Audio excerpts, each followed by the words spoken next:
Hello, welcome back to another episode of Faith in Despair.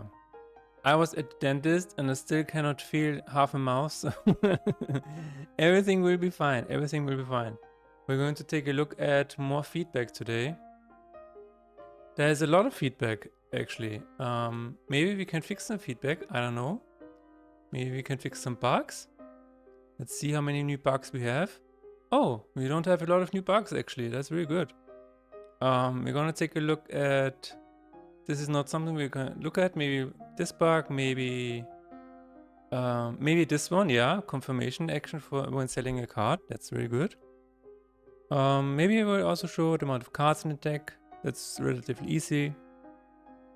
You will not be able to look at your exile cards for now. That requires a refactor. As funny as it sounds. Also, re-import the localization file for a few Russian fixes. We can do that right away. That's really easy.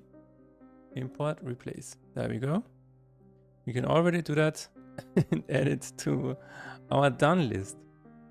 We are going to make a new list of things that we have done. A new patch, if you will. There we go. Next on my list is add dimming when going back from collection. Okay, I want to see if this is easy to implement. Otherwise, we will skip it. It should be relatively easy. Let's be honest. Let's be honest. It should be easy, and we should be able to do that relatively quickly. More bug fixes. Hello, Nixonali. I've just re-imported your Russian translation changes that were suggested by Legendary Pups. and popping up for a bit just to say hi and see how things are going. Thank you very much for popping up for a bit and saying hi. The entire thing, thank you. There's a lot of feedback. I'm just going to go through it one by one. If it's doable in like a short amount of time, I will do it right away. Unless I still need opinions or whatever.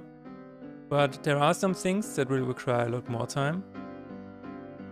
So for those, I will just put them on the pile somewhere and then I will have to go through them and sort them by priority.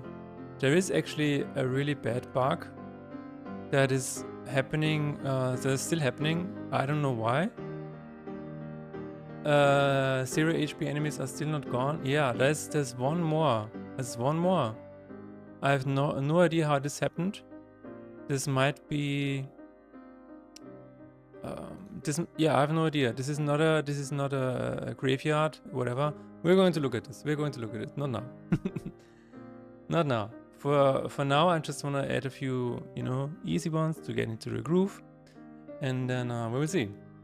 But the 0 HP enemy. I mean, it only has been reported once, and I know that a lot of people build really crazy builds. So I'm not really sure if this is a common occurrence or just a really rare occurrence. I don't know, you don't know, we don't know. But the only thing that we all know is that we can continue investigating. I will rebuild the scene and then we will investigate. But for now, I'm just gonna ease myself into working a little bit. Also, to repeat, I was at the dentist just an hour ago and I have a lot of pain. I have not a lot of pain, but I'm in a bit of a pain, just and the anesthesia is wearing off right now. I'll stick for a bit for my dinner to see how things are going. I'll have to go soon for Liz's Law stream, happening in less than an hour. Okay. I'll see if I can set a bit of cash aside to buy. Okay, cool. Well, have a nice dinner and I hope you have a nice stream later on. We are going to go to the splash screen. The splash screen is right here. Get well, man. Hopefully anesthesia won't be making you too slurry. Blah, blah, blah. It's okay. I'm an Austrian. People will just think that I'm drunk. Even though I've never been drunk before. But they were like, oh, Vienna. Yeah, he's just probably drunk. He's just had his 10th beer. That's what Austrians do. Apparently. I mean, that's what everybody does, apparently. But Austria is like number 2 in the list of... I don't know. I'm drunk on water. It's too much H2O. Did you know that water can actually be addictive? You can get addicted to water. Because at some point, you feel like you're dependent on water. And you cannot stop drinking water. It's really crazy. I don't know why nobody's talking about this. Anyway. Collection.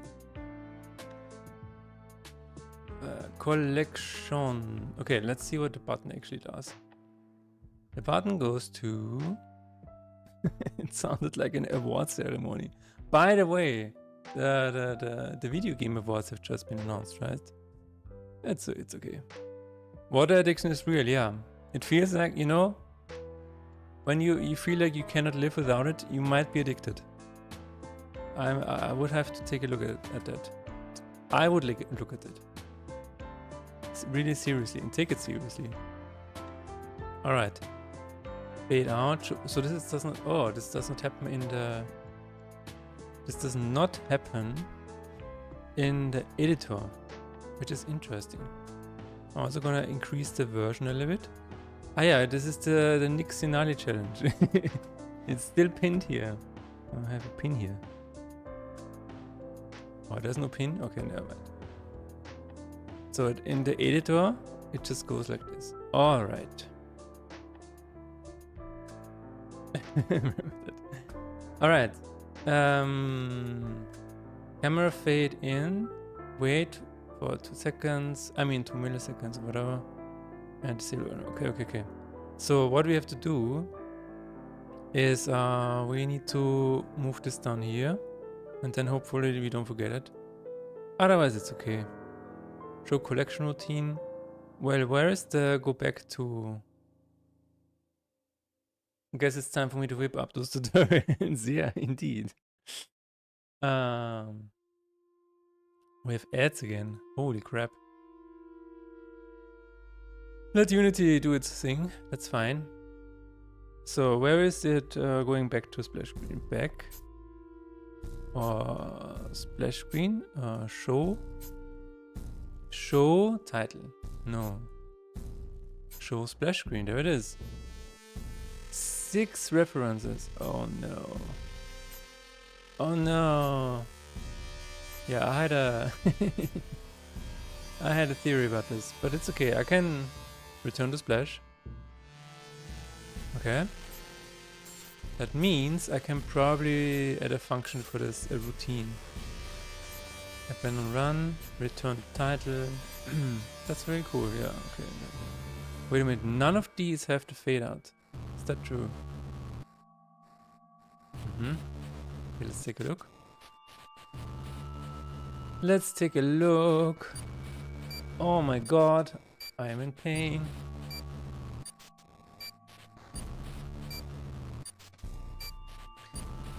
Okay, let's see. Collection, return. Let's just worry about this one first. This is what? This says return. Alright. What does the button do? Button says close pop-up. Aha. Because this is in collection, right? This is stop the sounds. Close pop-up, close menu, and then in hide it says show splash screen. Alright. Alright. Which means this is probably instant, right? Yeah, it is. Okay. I can probably add it just here. Show splash screen. Start coroutine. Splash screen routine. Then we would say, oh, that's not what we're going to say. IE numerator, show splash screen routine. We're going to add this over here. Hide game object, select true. I feel like we should not do this right away. What we're going to do is copy all of the fade out functionality in Run Creator. Right here. It's not here? Where is it? Is it somewhere else? It is somewhere else. It is in show collection routine. I see. So every one of these has their own functionality. All right. That makes it infinitely worse. But we can handle this. We can do this. So we're going to add all of this right here. And that should be it. That should be it. Now we do not have another eyesore. Legendary Pub actually said this is an eyesore. I question the use of certain words sometimes. Because I have seen eyesores in my life. This is not it. Very nice indeed, yeah. I feel like this is the first fix for today. I still wanna probably exclude it from the editor because testing this will drive me oh, now it's also the beginning. I mean, it is pretty cool. Let's see, profile, turn. Ah, it does not even fade in. Okay, it does not fade in because I excluded it, but that's okay. That is okay. What happens when I... Oh, return. Damn it. Okay. Alright. Seems like it's working really nicely. Now I have a problem because it is shown in the start. And we don't want to do that. Because at the moment it feels like it's doing it twice. It's not what we want. Yeah. So what we want is we want a Boolean flag. Fade in out is false by default. Fade in out. Fade in out. And then we can check where this is referenced. This is right at the start. Alright. Fade in out is false. Very nice. Extremely nice, I would say. And then, let's see if it works. Should not fade out at the beginning anymore. And you know what else? This time we are not going to push a quick fix or whatever, a hot fix. We are going to... whenever I'm going to make changes now, I'm going to make a bigger patch now. Because I feel like the hot fixes are done. There's no urgent action that I need to do at the moment. So what I want to do is I want to take it a little bit slower. Because last week I pushed a build online where it actually broke the build on Steam Deck. So I do not want to do that anymore. I want to, slow down again, just like before the launch, and make sure that everything works again. Are you going to make any changes to Alt of Tiers? I remember I've seen some complaints on Discord about how there's a bit of a navigation confusion regarding to this. There is a navigation issue, yes, and that is easily helped with with this one. Yeah, this is it. When you shop altar, then open inventory from there. Closing inventory should get you back to shop altar. That's a really good idea. Is what I know to myself. This is the one thing that will really help, I think. Could also be done today. We will see. And let's see if this works now. Also, what this allows me to do is, like slowing down, allows me to get into a bit deeper into the code. Because right now, I had like 1 or 2 weeks, or maybe even 3 weeks of complete code freeze or feature freeze. And now I can slow down a little bit more and make sure that I can dig a little deeper and make sure that the code is well written. Okay. It is still doing it in the beginning, so let's see what it is. Let's see what it is. We're going to make a debug log output. Showing splash. At least it's not brain freeze, that's correct, yeah. No code on ice, not even dry ice. Not even dry ice. Alright. So if we have this, I mean, it already takes longer than I thought. It's always the little things, you know. The last thing that I added was holding control in alt half tiers, so you can left click easily, and when you hold control and left click, it just automatically puts it on the alt half tiers or whatever.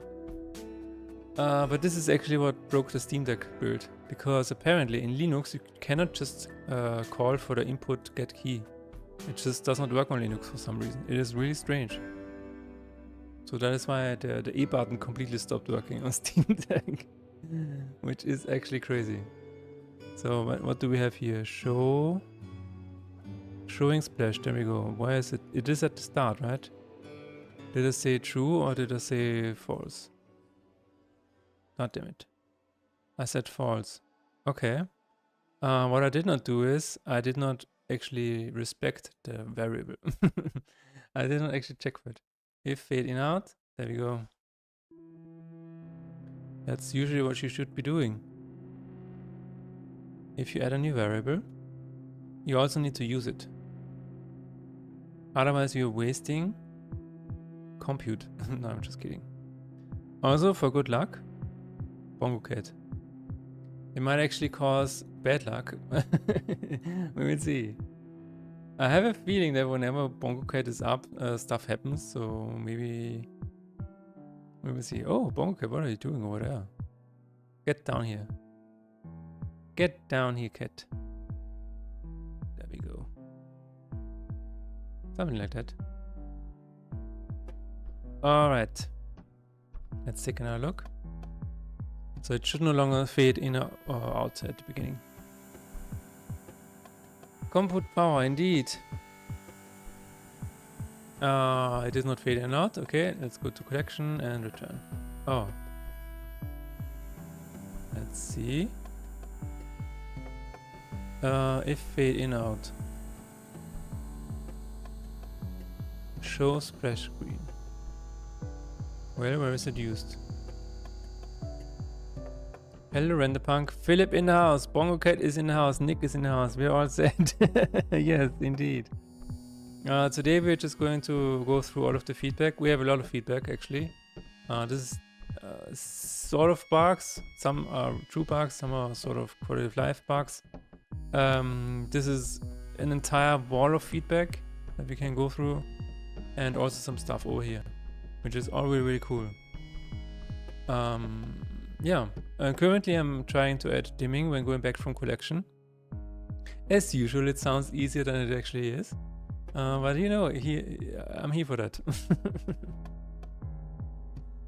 I'm actually about to leave though. Gotta get list ready for lower stream. Alright, see you, list. Nick. You can do it. Hide. So this is hide from the credits page. This is hide from... Where's hide from the collection? There it is. Hide from this collection. Show splash screen. This should be false by default. So I don't know why. Fade in out. Fade in out. Dot to string. There we go. Let's save that and let's try. Best of luck. Thank you very much. You have a nice stream. 07 indeed. Alright. Let's see if it is now done. You know what's funny is whenever you go through a task list, and usually you have the 5 minutes rule. Whenever a task takes longer, like takes at least takes less than 5 minutes, you should do it immediately. So this is what I thought I would be doing, but it's already been 20 minutes. That's what happens. This is not working. I like it. I like when things are not working. It provides a bit of a challenge. Let's go back, Kate. We have to go back. Okay, going back. Showing splash. Fading out is false. Oh, that's true, yeah. It should actually be true by default. I'm so sorry. Okay. It should be true by default. Now, over here, it's false. Okay.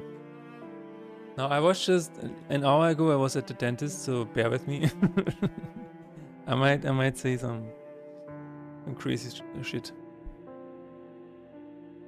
I was in an hour of pain, but you know it's good. Pain is good. So my pain and pleasure balance is currently on the pain side.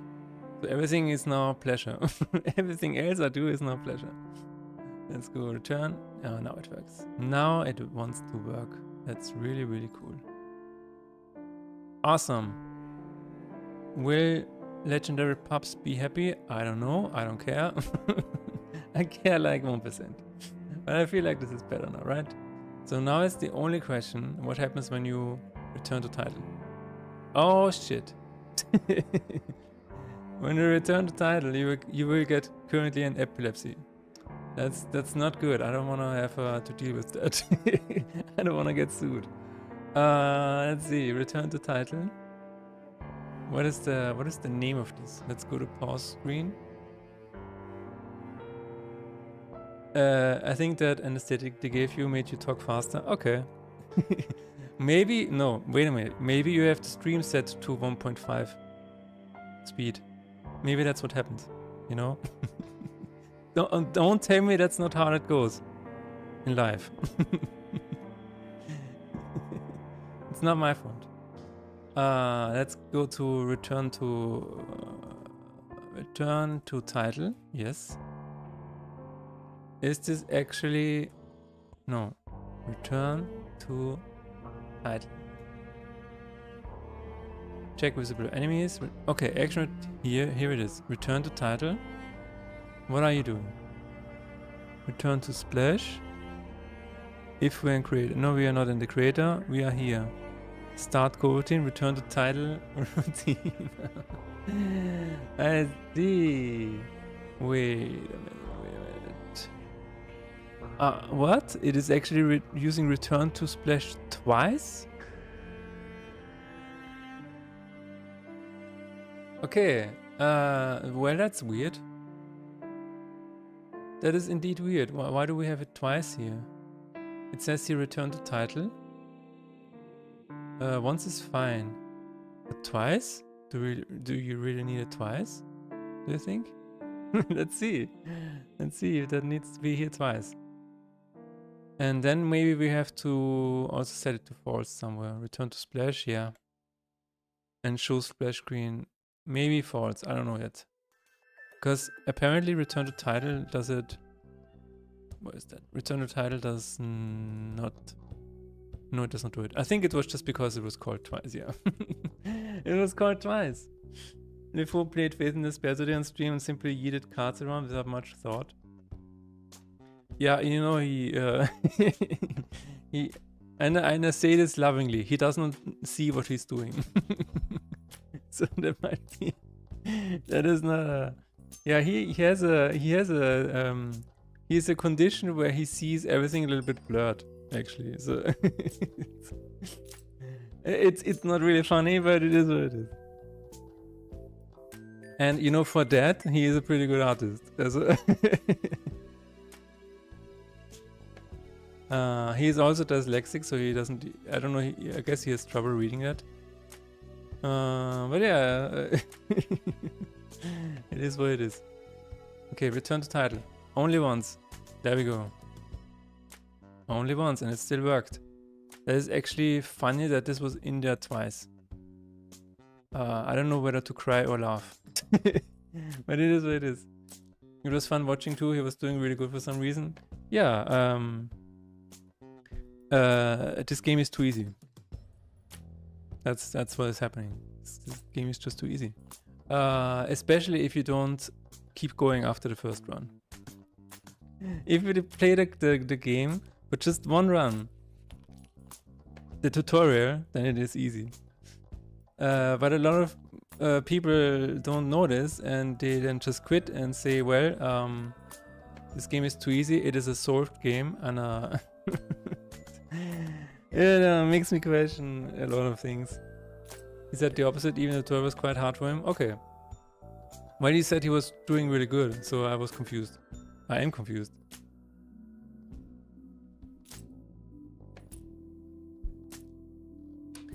if you're doing well and just throwing cards around, that means that I guess it's working. But all I'm saying is that it's really cool that he's giving it a try.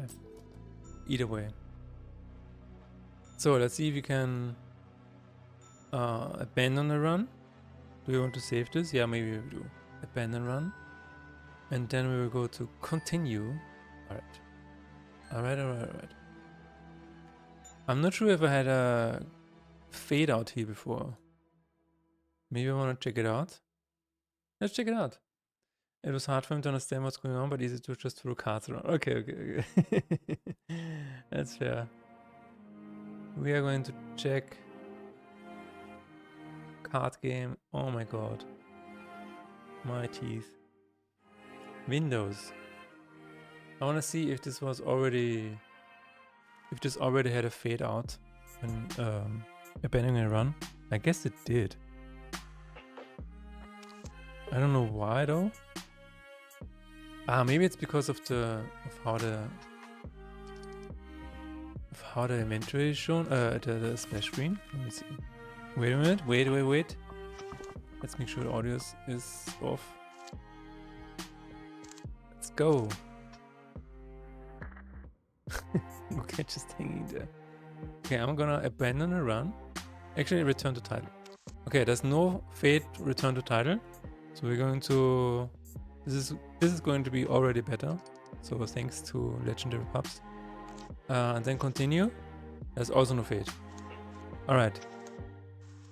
I will admit, Legendary Pups was right. This needs to fade out. He was right. And now it does it. Now it is actually in the game. So thanks to Legendary Pups. Alright. Let's try it again. Fade out. There is a little bit of a thing going on here where there's a short frame where everything gets removed. I think that's fine. It's I could fix it, but it's only the blink of an eye. Let's try it again on abandon run. Yeah, okay. There is fade out now. Cool. And I said it earlier in the stream. I will not push any hot fixes or quick fixes anymore. I did it last week, and one of the new features that I added. Hey, thank you very much. Hola amigo, tell me enjoyed the game so much. It's so fun. Thank you very much, Kegerato. Thanks for the super chat. I appreciate it. As I was saying, I'm done with the... Holy shit, thank you so much, Kegerato. I'm done with pushing hotfixes because last week I pushed an update because I wanted to have a feature online, and also I wanted to fix the soft lock. That was the primary reason why I did it. There was a soft lock that I wanted to fix and other things. But one of the features that I added is that you can hold Control and left click on the Lacma in the altar of tears. And you know what happens? I broke the Steam build. The Steam Deck build. Yeah, so apparently you cannot when you are on let's go to altar of tears. So this is what I added. I can hold Control on my keyboard and just use left click on my mouse. You could already do that with middle click, by the way. You didn't have to use Control. But you know, I'm a nice guy. I'm a nice dev, and I just wanted to have Control in the game. But anyway, apparently you cannot check for input get key. That's not what you can do. Input, get key, key code, left Control. Apparently this is causing a problem on Steam Deck, and I don't know why. I didn't have time to research this. I only saw that this is causing an error. And you know what happened? You could no longer press A on Steam Deck because that is actually caused an error. I removed that, I fixed that, and now it's working again. But that is the reason I want to slow down a little bit. Whenever I add something, I will have at least a few days to test it myself and fix this sort of thing. Turning bugs into features and vice versa. Exactly. That's what we're doing. No, it was really important for this one to go out because of the soft lock, and there was another thing. Oh yeah, Brazilian Portuguese. It added another language, Brazilian Portuguese, which is a huge market, a huge player base. So this was actually important. And what else did I add? I added Brazilian Portuguese. Fix the soft lock, yes. The gold icon, that was a big. That was actually a big deal. Like when you sacrifice, the icon on the right was a different icon to the gold icon. So people were like, what do I get here? And I'm like, oh, I forgot to replace the icon when I replaced this icon. Oops. And then, oh yeah, this was also a funny one. Whenever you mirrored an enemy with resist, it did not get the summon status effect. So you could actually mirror enemies that have resist, and they would stay in your deck for the rest of the run, which was really funny. But yeah, this is fixed now. And also the attack plus flip bug, where you could actually attack flipped enemies and deal damage to them. So this is, I think this is all a valid reason to push a hotfix. But you know, I broke the Steam Deck build a little bit, like for 8 hours. It's okay, 8 hours. But you know what was really tragic? I got a positive review of somebody saying, it works so well on Steam Deck. I'm so glad. This developer is so nice. And like a few hours later, I broke the Steam Deck build. I'm like, oh shit. Oh yeah. That actually, when I realized that early on a Saturday morning, that works to get you to wake you up. I'll tell you that much. Okay, let's put this on the done list.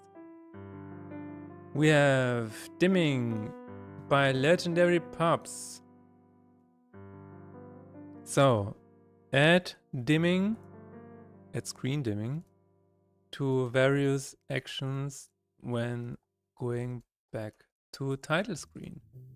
Thanks, Legendary Pups. Ah, doesn't it feel great? I love these thanks Gino messages you just put into your logs. It is really important because I wanna see that I wanna tell people that everything they say matters. Because it does. Okay, confirm action for selling cards. This is a huge one. We should be able to do this relatively quickly, and I like saying that because then it's not true. Because then it takes me 5 hours. Let's reach a shop. By the way, I've started making your package. Once your t-shirt is here, I should be able to send it. Okay, let's go to the shop. To any shop, actually. Wow. Is there a shop here? No. Never mind. Then we will continue looking. But yeah, there's another...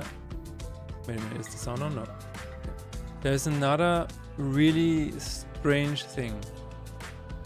It is very strange. Thank you so much for the package. I will now stop thanking you. You're very welcome, my friend. There is another really strange thing that I have to talk about. And it is related to the health and attack that are displayed on the cards. Apparently, I screwed up. Apparently, I screwed up. Because in most other games, like Inscription, Magic the Gathering, whatever, health and attack are actually switched. So left side is attack, right side is hearts, also HP. And apparently this is a big enough of an issue that some people say that it is actually causing them to misread the stats. This is really interesting. Let's see, let's check out the video. Where is it? There it is. Okay. What the hell? Shut up. Okay. This is the comment. No. Stop. Wait a minute, where are the comments? There they are. Not gonna lie, HP being on the left and attack on the right is making me misread a lot of interactions, seeing as it is the opposite of basically every other card game. It is so fascinating that I did not realize this as a huge lover of card games. So what I'm gonna actually change this, but I'm gonna add an option to change it back. This is what I'm gonna do. So I wanna have the default be what every other card game has, because it actually makes sense to me. I played Magic for such a long time, for many years, and even like Inscription or whatever, I did not realize this. I think what happened is, and I tried to I tried to reverse engineer why I did it this way. Like what happened? And I think it's because it looks better this way. Like more weighted. I don't know. I don't know why, but I might have OCD. It's okay. But I feel like if I switch the icons, it has a different weight. So especially now, let's make a screenshot and open it up in Affinity. If I just switch the icons around, the heart I think will be fine. But I think then I will have to, I don't know, make sure that the sword is also pointing in this direction or in this direction. I don't know yet.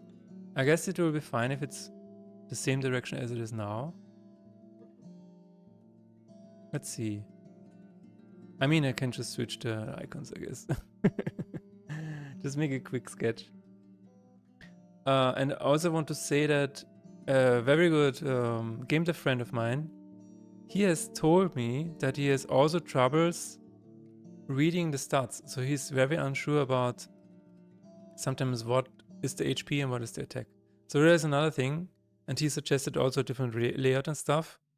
But he's not a card fan. He's not a card player. So I feel like there is not only the fact that it is different to all of the other card games out there. There's another fact that probably the symbols are too equal. So there are two things that we're going to do. First of all, as I said, we're going to switch this around with an option to turn it back to how it was before. But switched around is the default, so it's the same as in every other card game. And the second one is the heart is actually going to be filled up. It is going to be filled up, and as it slowly depletes, it turns to red. That is what I'm going to do. So there's a clear difference between the two icons in the future, because the heart is always filled, and as it gets, as it has less HP, it will slowly turn red. That is what we're going to do. Two things that are hopefully improve the readability a little bit. But let's see what it actually looks like. US fine even at first glance. What's with these people getting so confused? I don't know. So I mean, the first one is that people just say, okay, maybe it's because they're so used to be the heart being on the right, like the head being on the right. I don't know. It's okay. I don't need to make a test of this. Maybe just because they are so used to it, especially since this is an Inscription-inspired game, and Inscription also has it reverse. And okay, and it doesn't really matter to me if it's written like this, because it's just a Boolean flag basically, right? And an option in the options menu. If it helps, and the reason I'm doing this is because this got a lot of likes. So I'm not really sure. Like this got almost 300 likes. So if this is something that is very, very easy to do, it doesn't really hurt anybody and could improve the readability, I'm not against it, right? I'm not against investing like an hour to it. And the fact that you can then return it to the way it was for everybody else who is already used to it, then I think like overall it's a plus, right? So this is what we're going to do. And also the heart is something that I wanted to do anyways, where the heart is filled and it slowly gets depleted. But yeah, this is also, as you say, I don't understand it.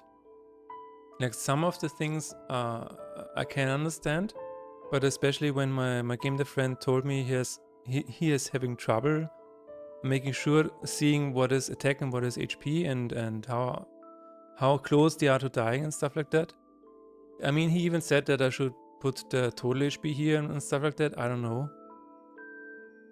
it's not something that I will do because it will just clutter up the cards, but it is just it's just really interesting from what kind of angles you can take a look at this.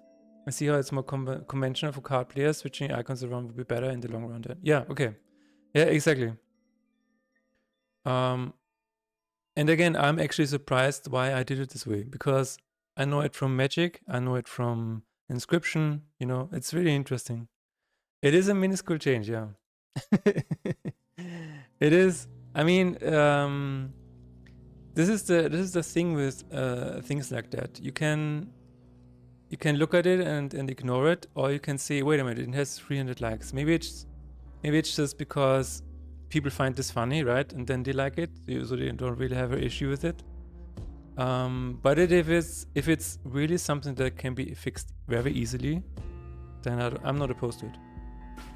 Maybe they have a point. Maybe they have a point, right? We are learning here. How was the release? Any bug reports? A smooth sailing? Hallo Streuwinkel, first of all. Second of all, there were quite a few reports and quite a few feedback and discussions and stuff like that. And I actually released the hotfix last week. So this is what I released. We found a soft lock, which, I mean, to be fair, all of this is quite rare, quite an edge case. And but I'm still happy that I released the hotfix for this. And I also added a new language, Brazilian Portuguese. I'm actually going to add another language, French, which is already on the way. And yeah, I'm thinking about adding a few more. So, I mean, and apart from that, we also have this here. This was quite a bit. Doesn't look like much, but yeah, we still have to go through it. And there was another font issue, which was just because people played the old version on mobile phone, and I fixed that as well. But yeah, also Mothership Megaworld doesn't include Face and Despair soundtrack, but it does for Cat and Patty. Ah, shit, you're right. I might have missed that. I will try to remedy that right away. Thanks for pointing it out to me. But overall, I think everything is okay. Everything turned out fine. Better than I expected, to be honest. Because the reviews for the demo had some negative feedback. And the reviews for the full game, so far it looks okay. There will still be some negative reviews in the future. I expect them to appear at some point. But for now, we are in the green. It does sound like it was a pretty solid release. It was okay, yeah. Everything will be fine, just as you wrote in your journal. Exactly. Everything will be fine. Bundles, let's see if you can fix that. That is really strange. I hope you get it when I add it here. Like automatically. Faith and Despair. Soundtrack. Can I just add this here and then people will just have it? Should be able to. If not, I will gift it to you. Save ordering changes, yes. Let's view it in the bundle. View bundle in the store. Should take a little bit. Wait a minute, maybe I have to publish it here. I have to publish it probably. It added? Nice.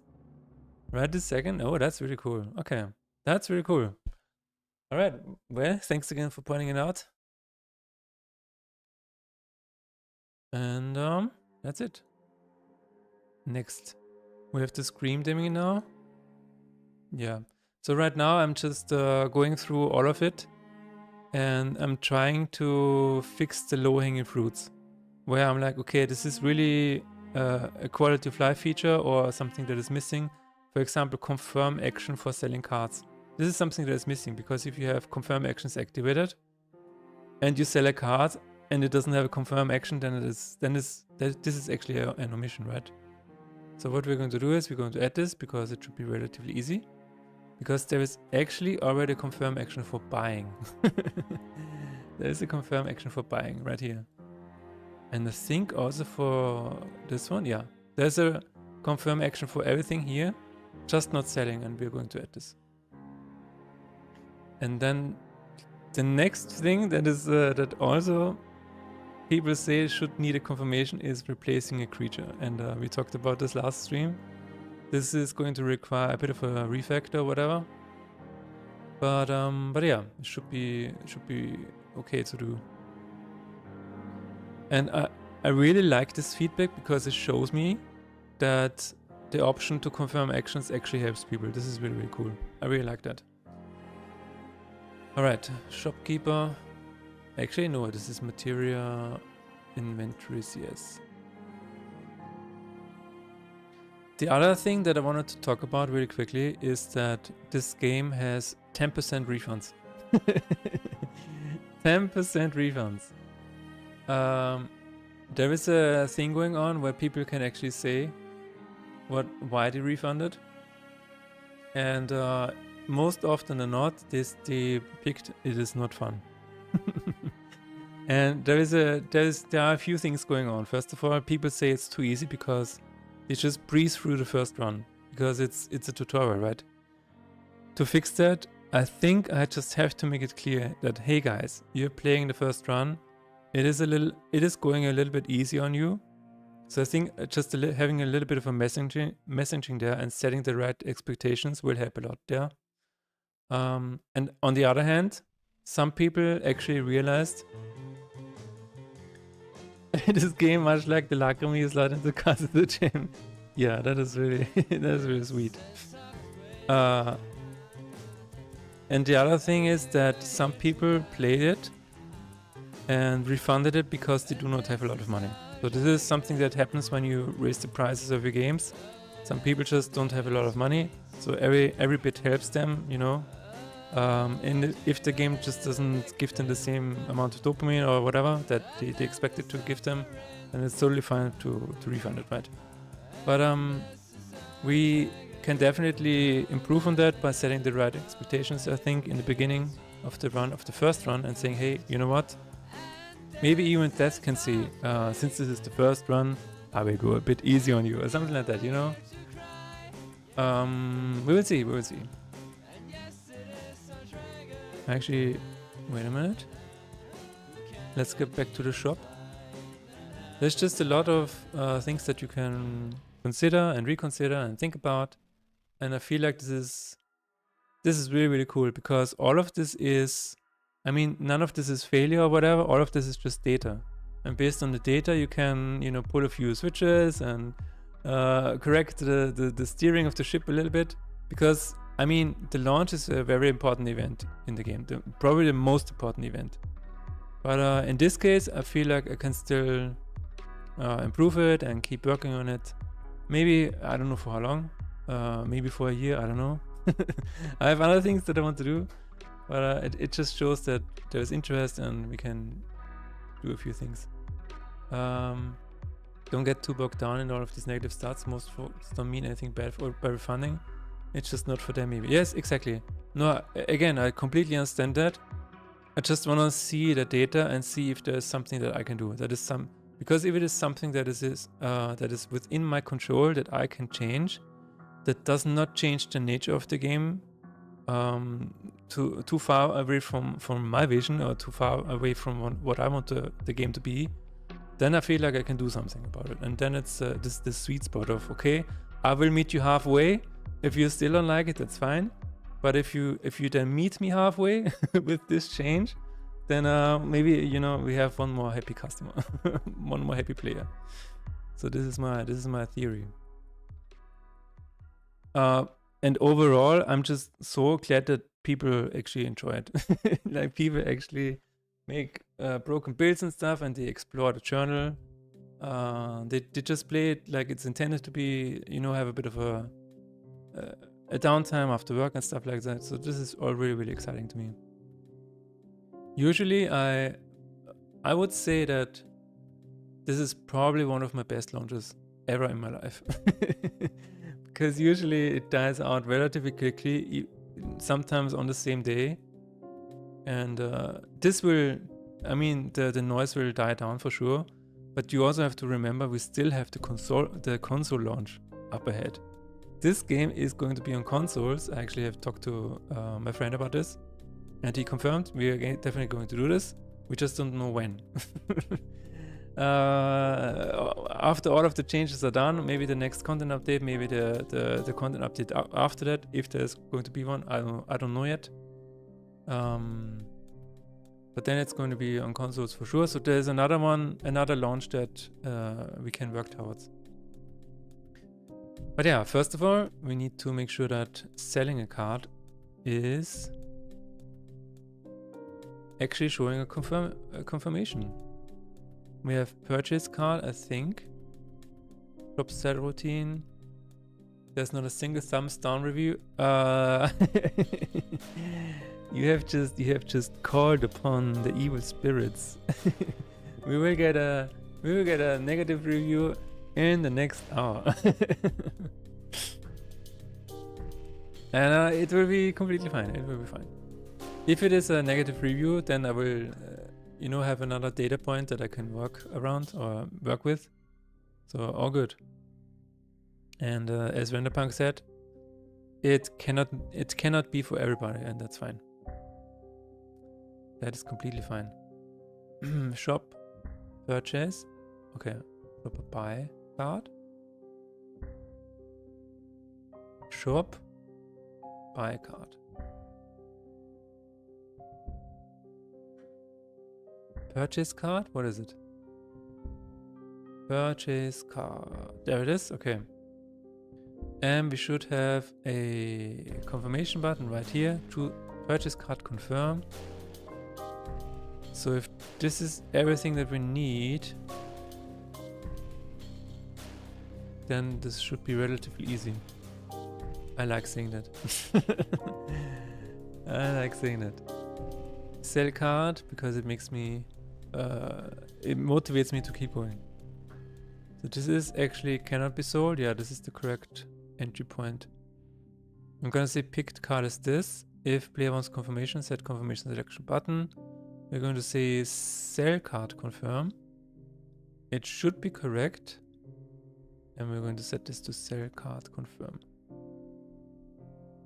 And here we're going to move all of this away to void sell card confirm. I don't think we need a routine for this because there is actually a routine already. What does sell card confirm do? I mean, sacrifice card confirm. Card is picked card. Alright. I think that's it, yeah.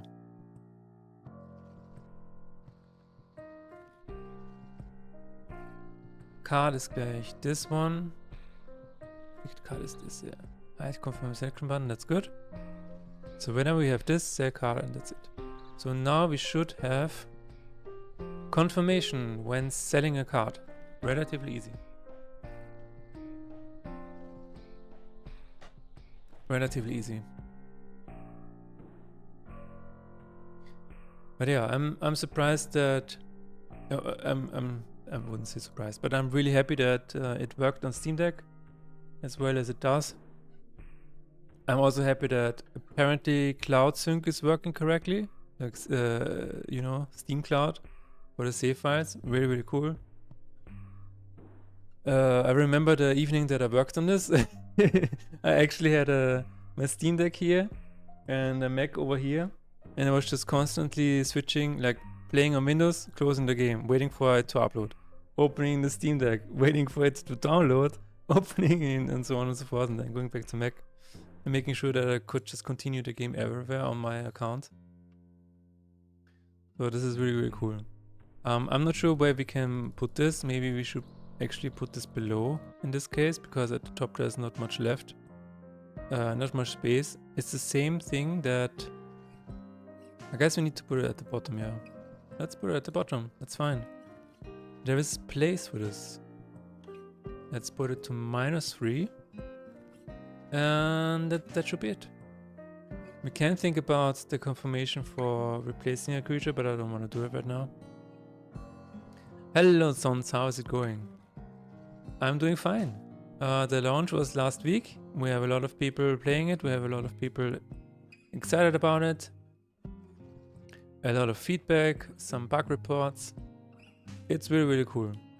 Like this is what you want to see when you release the game. People interacting with the game, people having fun. This is why we make games. This is really, really cool. Super nice, yeah. Indeed. But now comes the next part. We have to release an update. And I'm actually, to be honest, I'm really excited about this because I have so many ideas. And it's going to be a bit difficult, you know, updates usually you have to be very careful not to destroy the game as it is right now, so we have to be careful. I was actually thinking about doing something that my friend has done for his game. He put the update in a sort of a bundle inside of the game, and you can actually turn it off. You can just turn off everything that the update added. I think maybe I will try to do something like that, but I'm not sure yet. Do you feel happy with the numbers? The numbers are... I will say this. You know, numbers could always be higher, right? But taking it into account that in 3 days, the game has made more money than all of my games on Steam combined in the last 7 years. So it's really, really cool. I'm still not a millionaire or whatever. And all of the money that I get from this is basically already gone because I invested so much in art and sponsorships and whatever. So I've gained nothing from this. But on Steam it says, yeah, I have gained like twice the amount of what I gotten in the past 7 years. So that is really, really cool. So from that perspective, I think it is my most successful launch.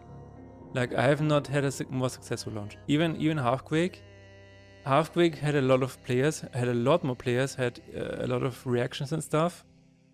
But in terms of monetary success, this is blowing it out of the water. Let's make Philip a millionaire in 2026. All right. I feel very happy with the results. But yes, it is happiness is a strange thing. I will say this. Happiness is a strange thing. But if you just look at the data, if you just look at the facts, this is a really, really cool outcome. I expected it to be honest, like every game dev or every artist or creative person, I guess, expects the projects to just totally bomb, to be perfectly honest. And I expected mixed reviews and I don't know, you know, not even getting to 10 reviews. This is, you always have this in your mind. It's like, what if this game doesn't even get to 10 reviews or whatever? And yeah, so no, this did not happen. This did not happen. Everything else happened, and I'm just really happy about it. I wouldn't say, okay, happiness is just weird because I'm just happy being here and being able to do this, being able to work on this game. What I will say is that I'm just grateful. I'm just super grateful that this is what happened. How much did I pay for Halfquake in 2000? You paid your soul. As soon as you launched, did you get a flush of sales? I'm curious to know how the revenue graph came. Of course, yeah, the day one was the biggest graph. Like in total, it sold around 500 units.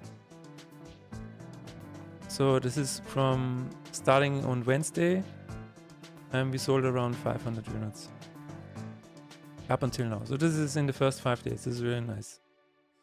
Hello Tarok, how is it going? What is that? Yandar. And I have some data from another roguelike deck builder. I'm not going to name the names because I don't want to reveal who it is. But they have told me that they have sold 300 units in the first month. So in theory, this game has always sold more than that. Comparison is always a bad thing, but this is cool. I'm just grateful, you know? I'm just grateful. This is all that I could have hoped for. And again, we also have the console launch upcoming sometime next year. So that there's still another launch that we can work towards, and that I am actually working towards. Okay, let's see if this is working now. But also, you know, a lot of wishes have come from the launch. We actually went into the launch with 3,800 wishes, I think, which, you know, is not enough to get into popular upcoming or whatever. For popular upcoming, I think you need at least 5,000 or 10,000 wishes. So I was not on any list or whatever. But we did get another. I always say we because it's me and Lufo and the marketing guy, the outreach guy, and I have another person who, like, there are a lot of things that have helped me with this game. Okay, that is why I say we. This list is why I say we all the time. Chris, do you mind if I ask the process to do a console launch? Yeah, sure. Yeah. It is a little different for me because I have vitamin B. Vitamin B in German, it means you have special relations. I've just known this person for ever since I released Half Quick Sunrise, and this guy has basically, he started out as a journalist, as a game journalist, and then currently is doing porting of games, right?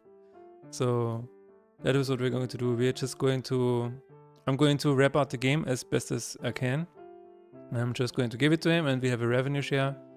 And he's going to port it on all consoles, and that's basically all that's going to happen for me. He is doing all of the work on his side, on the consoles and stuff, and I just sit back and watch. I have done 3 years of work on this, so at this point I can just sit back. So anything specific is like, I mean, I know some of the processes on the console side, but yeah, it's the biggest takeaway is that they are very strict. Tarok is in the house indeed. How is it going, Tarok? 3 years is a lot, yeah. I've worked on this since May 2023. So whenever this comes out on consoles, I will have been working on this for a long time. Let's see, Steam Manager, can we just fix that? Oh, maybe I'm on the wrong build. Let's switch this to Windows. But yeah, for all of the comments saying, oh, it's another roguelike deck builder, I think this is really a cool outcome. It's a cool outcome. I'm just very grateful. Let's see if this is working now, and then we will check if the selling of the cards is working.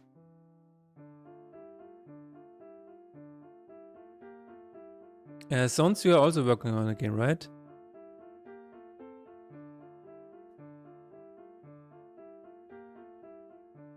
But yeah, this is pretty much the whole launch thing. Usually, whenever I launch a project,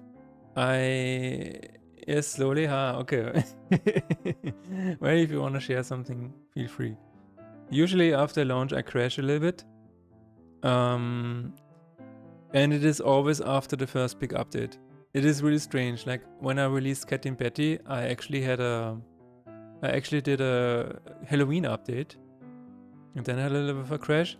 And after the release of Tournament, I also crashed. And it's, I don't know, I think it will hit me eventually for Faith and Despair. I just hope it's not that soon. And when I say crash, I mean kind of a post-release depression. Like I'm currently probably still riding the wave of the feedback that is given to me, because this is actually making me motivated to keep going. But at some point, I expect my body to be like, okay. My body is like, okay, you have worked on this for 2.5 years now. You need to sit down and do nothing for a little bit. And all that you can do in a situation like this is listen. Listen to your body. Next game, yeah. I'm actually working together with another game dev to release another game, and I think what I'm gonna do is I just wanna get it to a demo and put it out there and see what people think. And yeah, that's hopefully also something that's gonna help me get over the eventual crash or whatever. Maybe nothing will happen. I don't know. Maybe this is okay. Maybe nothing will happen this time. That could also happen. I would love for the nothing to happen. It's at the bottom now. I'm not sure if that's okay. But it is something, you know. It is something. It's better than nothing. We have confirmation for selling cards now. Cheers. It seems to be the thing everyone is recommending, smaller games and early testing. Yes. Indeed. Like for this game, I started testing, as soon as I had a prototype, I let it test my wife. But I let my wife test it.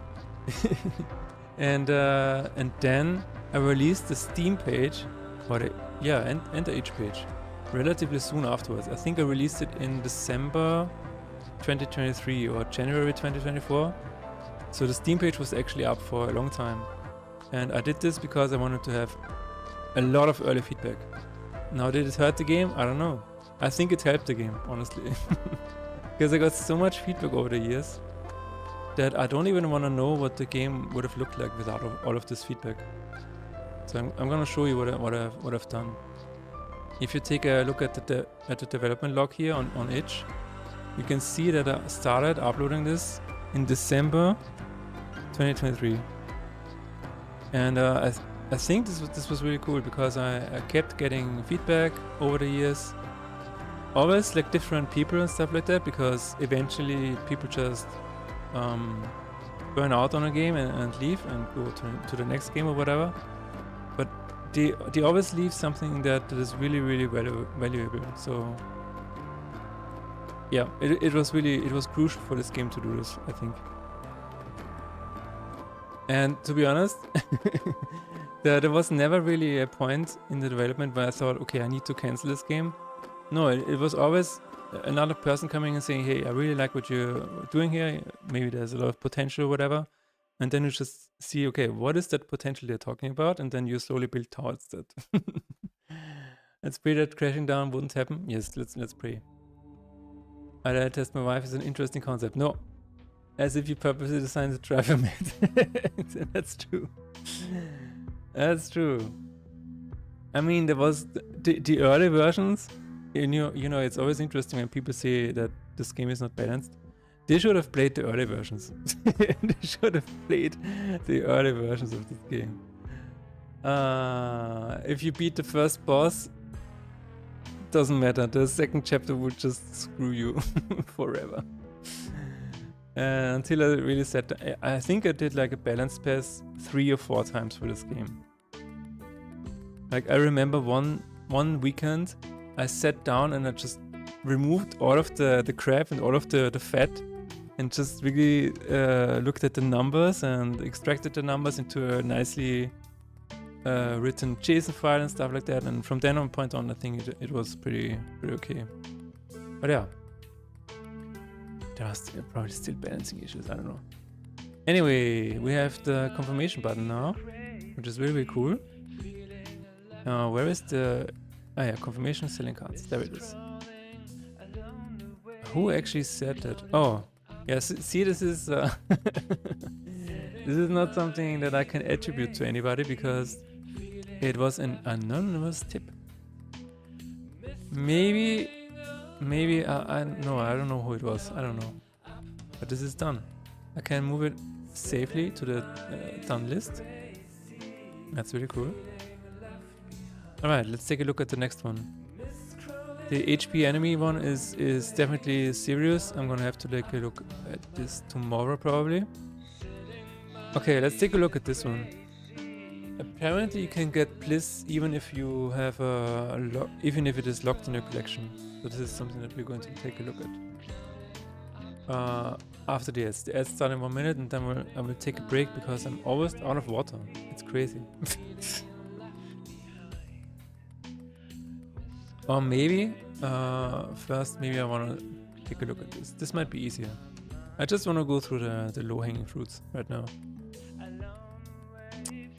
So whenever you are in a shop or altar, opening the inventory from there, closing the inventory should actually get you back to the altar or to the shop. I feel like this is a really, really cool change, quality of life change. A very good idea. Who said it? I think it was a new person in chat, right? Let's see, continue. We actually have a shop right here. So if you open your inventory here and then press close, you're currently thrown out of the shop. And I feel like it should just throw you back to the shop. And that is a really cool, that was a really cool feedback here. Yeah, it is, I don't know who it was. Anyway, I will be right back. Don't go anywhere.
You in the dark. Oh, I thought the music stopped. Okay, there it is. Okay. So I think it was Nomi. I know there's a button to the left, go back. Yeah, it was Nomi. Cool. So we're going to say thanks, Nomi.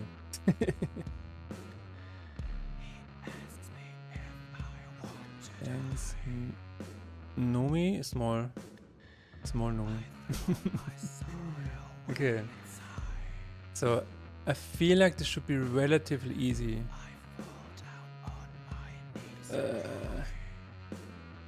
We'll see. So if I click this here, it says switch to shop.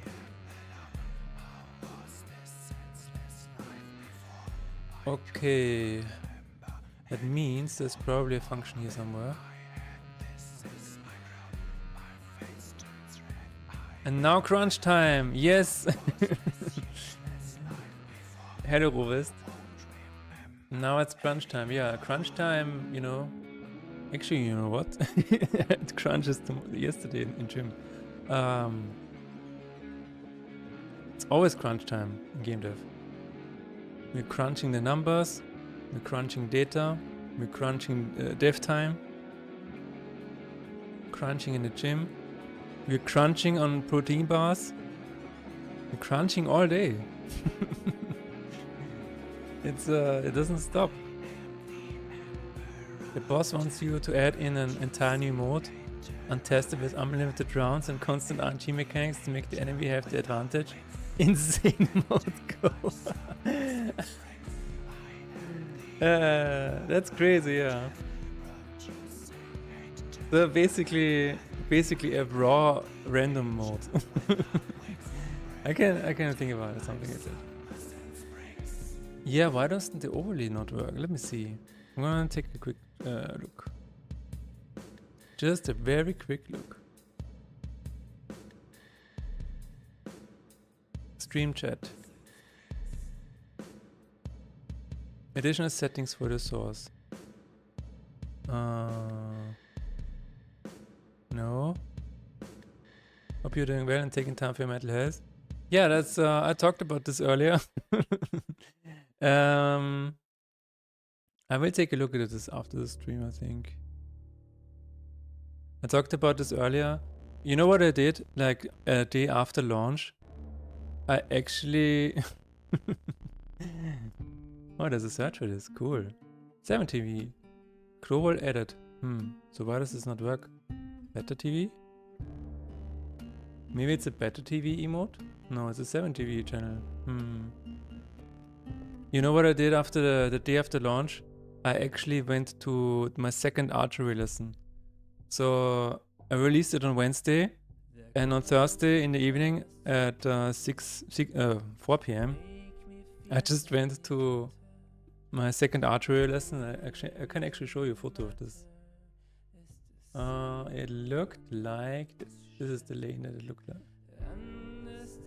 And I just shot arrows for an hour and a half. And my shoulder is still a bit sore from that, because archery requires a lot of shoulder, you know, it is what it is. But yeah, that's it, yeah. Interestingly, 7 TV is enabled, so I don't know what is happening here. Let me just take the... Yeah, no, this is an indoor archery. Am I using a compound bow? I'm using this bow. I don't know what it's called. I'm not that advanced yet to know what bow I'm using. But this is the bow that I'm using. Wait a minute. So if there's a compound bow, then that is what it is. Let me just check the URL here. Color, no, height commands, fade out, scale 7. Ah, maybe 7 TV is not actually in the... Let me see, session blah, showtime what? Auto scroll.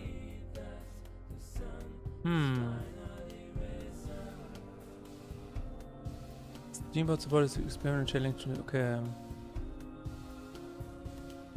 Yeah, I don't know. This should just work apparently.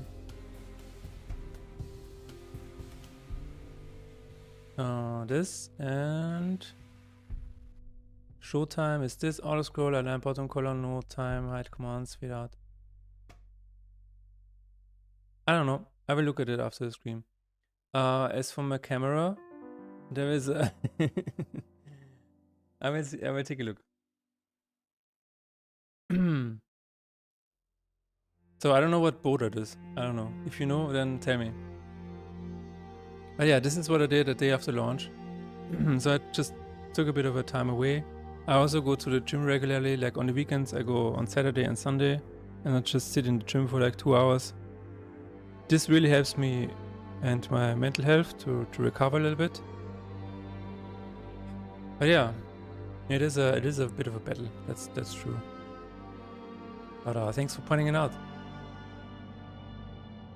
Hope you're doing well as well. So we're going to say switch to inventory, switch to shop. If we're hiding. Chino! Chino is in town, ladies and gentlemen. The official Imhotep. Imhotep. I still don't know how to pronounce it correctly.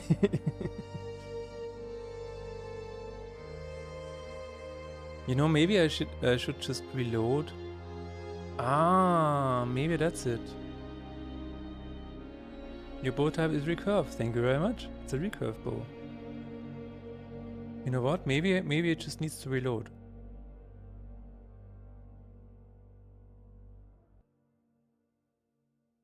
I don't know either. Okay. But it sounds like Imhotep. I guess that was on purpose. But I think it's a really cool name. Because it's Imhotep and Imhotep.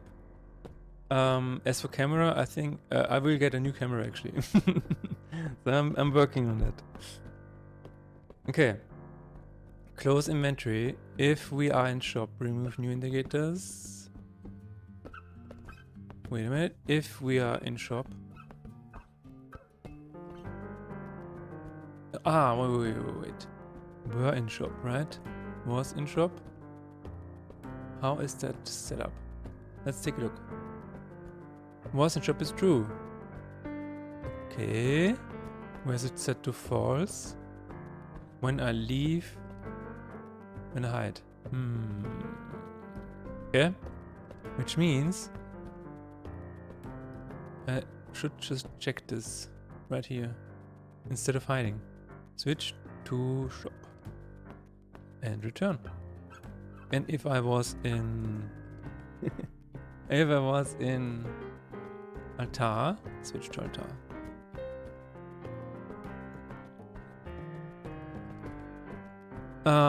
That should be it, yeah.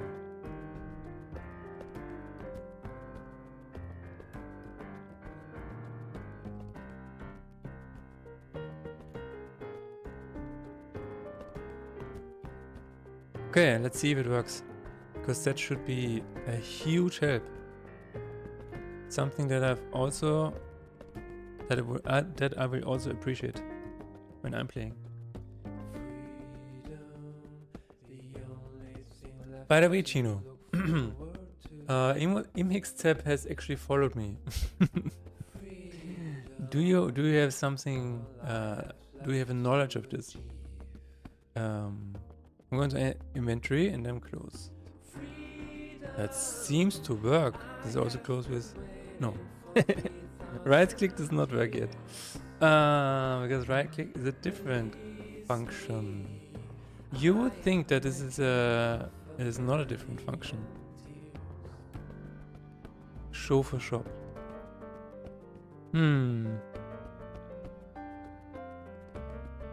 Is this in hide? I guess we could also move this to hide. It's not beautiful, but it is what it is. Wait, that's not good. No, that's not good. Wait a minute. Because this is set to false here, so it is never set to false. Not good. Not good. Not good at all. How are we going to fix that? It's never easy. It's never easy. Who knows the song? It's never easy to be me. I'm very inconsistent on social media, teleporting. How am I going to fix that? Oh, I can... Wait a minute. I know. If in inventory and was in shop. That's how we're going to do it. Yes. That's how we're gonna do it. And again, I can only do stuff like this because I know it's not a hotfix. I know it's not a quick push that I have to do. So I can still have time to test this. It's you! It's Gino. Still gonna correct Gino. Welcome. Does it work with right click? Oh no. No. Don't look at it. No, everything is broken now. Everything is broken.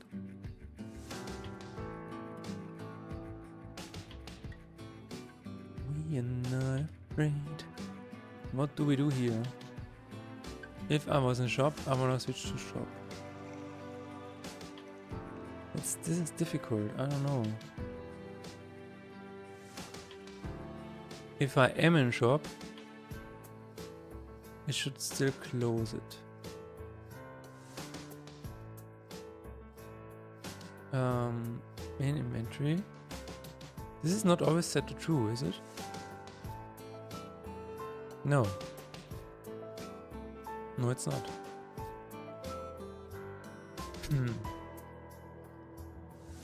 It's true. His music is very cool.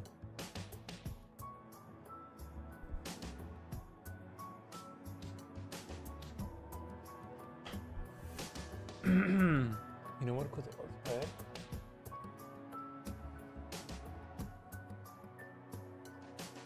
Maybe that's it. Okay.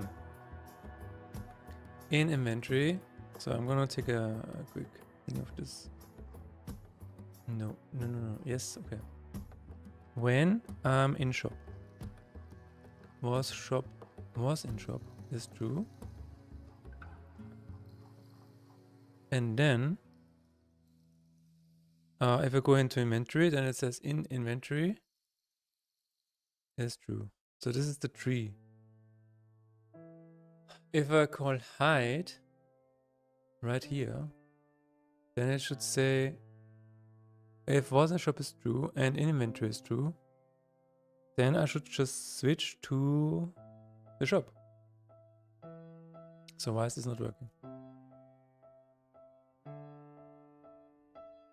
Let's test it out. Only the shop. If inventory and was in shop. This is exactly what it's doing here. Right? Where is hide being called? Hide is called in close inventory. Fair enough.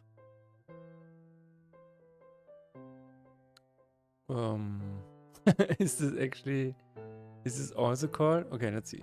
Debug log. Close inventory.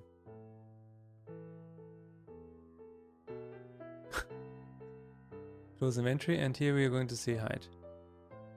Debug log. Hide your wife and kids because we are about to close the shop.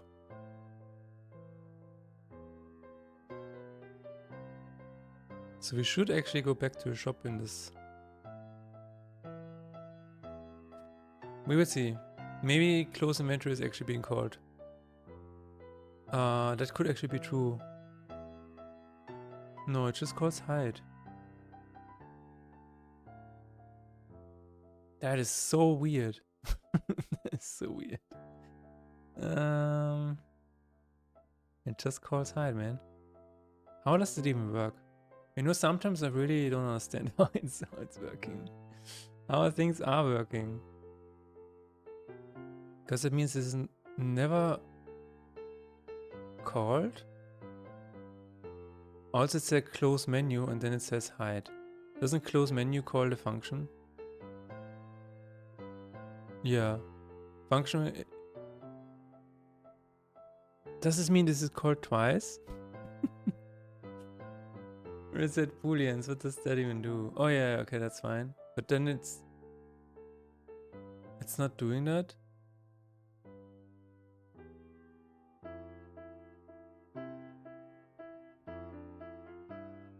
It's doing it on opening something again.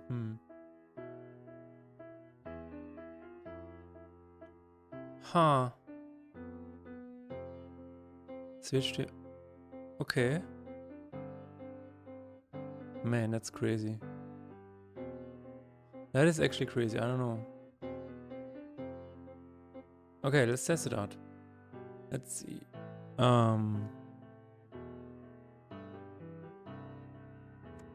Why shouldn't I call close inventory? Oh, because... Oh man. This is really troublesome. Okay, I'm going to close this. Wait a minute, shop. And then I'm going to open inventory and close. But this is working, right? And I know exactly where it is. But okay, let's see. Close. Setting. What? Oh, okay. It's because we're here and it's not. Okay. Now I open inventory and I'm going to press right click. What's happening now? It is first of all broken. Going back one menu, hide.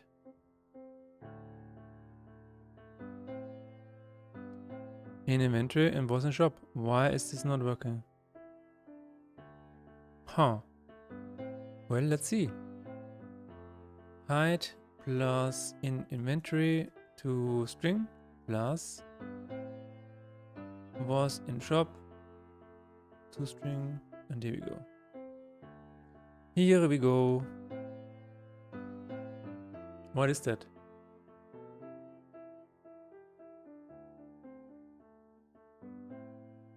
Ah, that's true.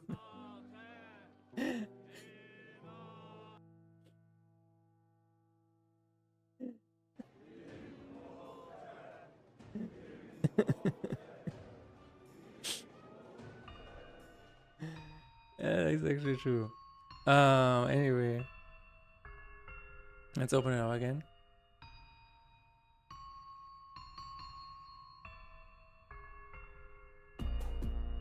Mommy is the... You know what? People always say that the shot with the rock is so bad. I'm like, back then this was not a bad shot. I mean, it was clearly not the rock himself, but it worked, you know. And they always say, oh, the 3D artist made a mess or whatever. I'm like, really? You know what they had to work with? People are so harsh now sometimes.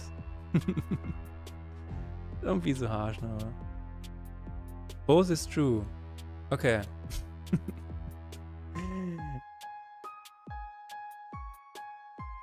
I see. It's probably because of close menu. Is active as false. Previous menu click. Oh shit! This is not good. Can I just call this without? Ah, yeah, I can. It is so funny to see when I've added a boolean exactly because of things like this. That's mommy returns. We don't talk about that.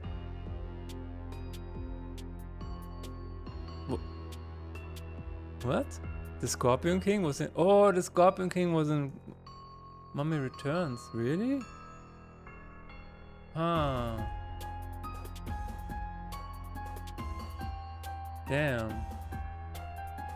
That was in Mommy... okay, that's crazy. Again, I really liked it. It was okay. I even liked Scorpion King. Like the movie about Scorpion King was also really cool. Okay, let's press hide. Wait a minute. We're in shop, inventory, hide.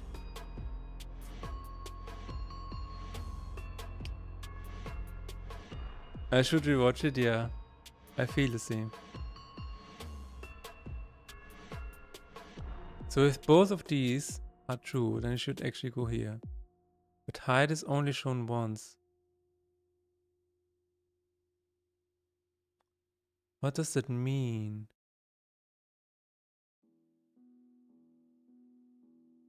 Oh, everything is broken now? Great. Oh my god. Oh my god. Everything is broken now. Wow. Whew. I like it. Yeah, every time I say it's going to be easy, it's not going to be easy. I don't understand why there's a difference even. I don't understand. Like, what is the difference between pressing close and pressing right click? There should not be a difference. But apparently there is. What if we... Oh, wait a minute. Wait a minute. Right click closes the menu, right? Yeah, I feel like...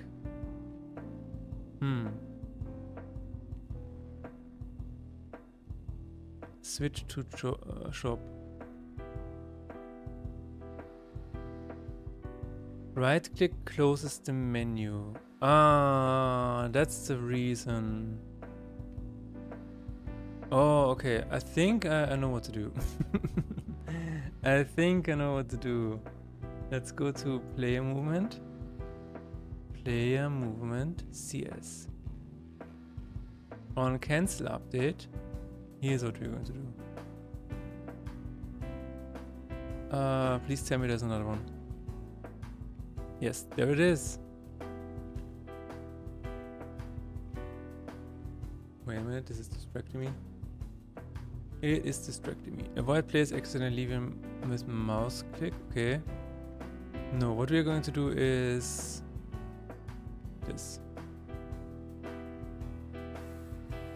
If we are, wait a minute, card game manager, inventory, in inventory. Please tell me this is working. Oh, this is not public. Now you are. Welcome to your 15 minutes of fame. Card game, inventory, was in shop. This is also not public. Welcome to your 15 minutes of fame.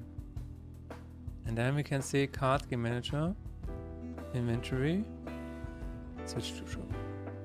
There we go. I feel like that's it.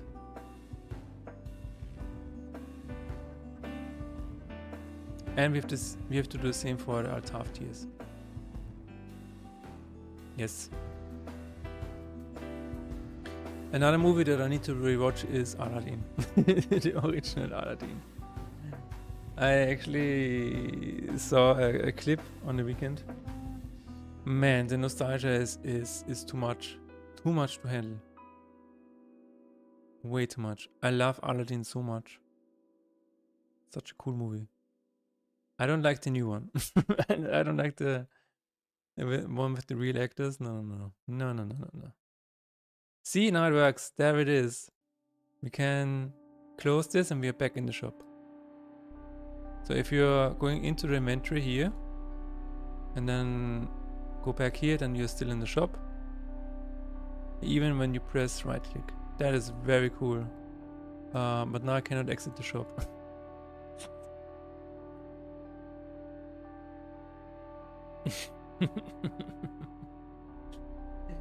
No, I cannot exit it. I will be in the store forever. What does this say about me? Oh my god. Wait a minute, is there a close button actually? Huh?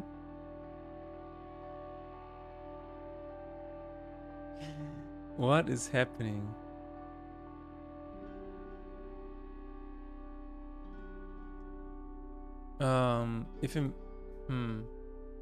It's probably related to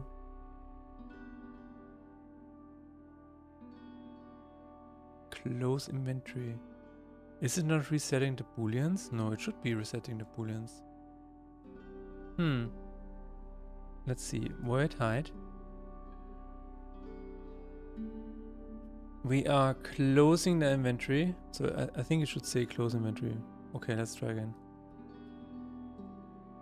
Was in shop, switch to shop. Oh! Wow. If in inventory and was in shop. There we go. This is the fix. This is the fix. Le fix. Or the idefix, as I like to call it. There's a new Obelix, Asterix and Obelix comic out. I actually saw it in the bookshop a week ago. Idea fix? No, I always say Idefix because it's you know, the dog of Asterix and Obelix. Idefix. I don't even know if it's the same in English or if the dog in Asterix and Obelix has a different name. I guess maybe it does. This is working now. Oh my god. I can close it. I can go back here. And I can close the shop with the close button. As nature intended. That is really cool. Now we just have to find an altar of tears. Let's find an altar of tears. Oh, what the hell is happening here? What the hell is happening now? My god, it is showing the sell values or the sacrifice values. Huh.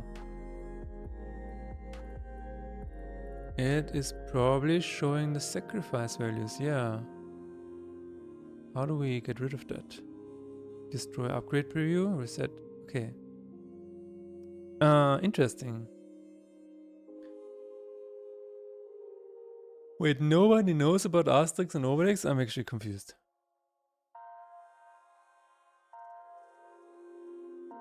Like, you guys don't know Asterix and Obelix? But anyway, there's a new comic art. And it is called... What is it called? Oh my god. Is there a list of all of the available pieces? Of course we do, yeah, okay. I was like, huh? Nobody... this is the new one, Asterix in Lusitanian. I have not read it yet. It is really strange that, you know, the original author and the original painter are no longer around. At least, I think the artist has died, right? Are both of them dead? Oh, both of them died, yeah. That is so crazy. It is very sad. But it's interesting to me that they have found a way, or found like people who can draw in the same way, so that's really cool. And yeah, maybe I will take a look. I used to read these as a child. Like I think I have all of the issues.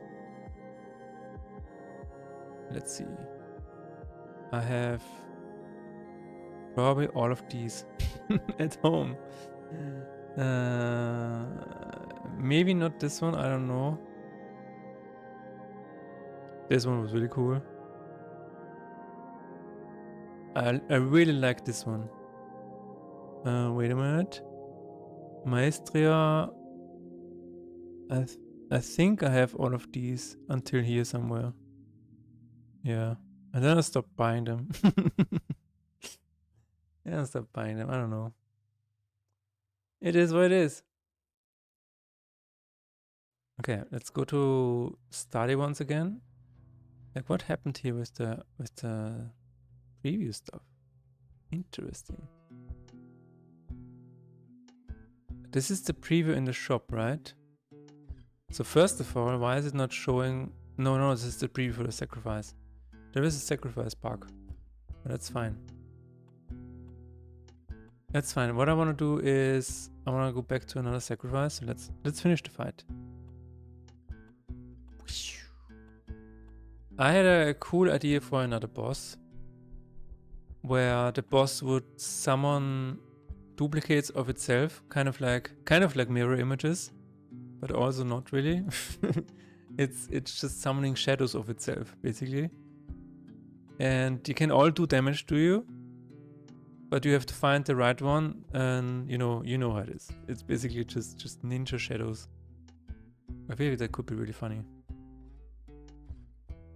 And if you find the right one, then you can just go all in on this one card, and the other ones will just die with one hit. I think this is going to be a cool boss. Sounds awesome, yeah. It's okay. Everything is broken now. And when I close the shop, then the arrows stay. Everything is broken now. I will have to go through this one by one, I guess. But so far it's looking alright. See, this is why I like not rushing things. Ah yeah, let's go to an altar and let's see if this is working there as well.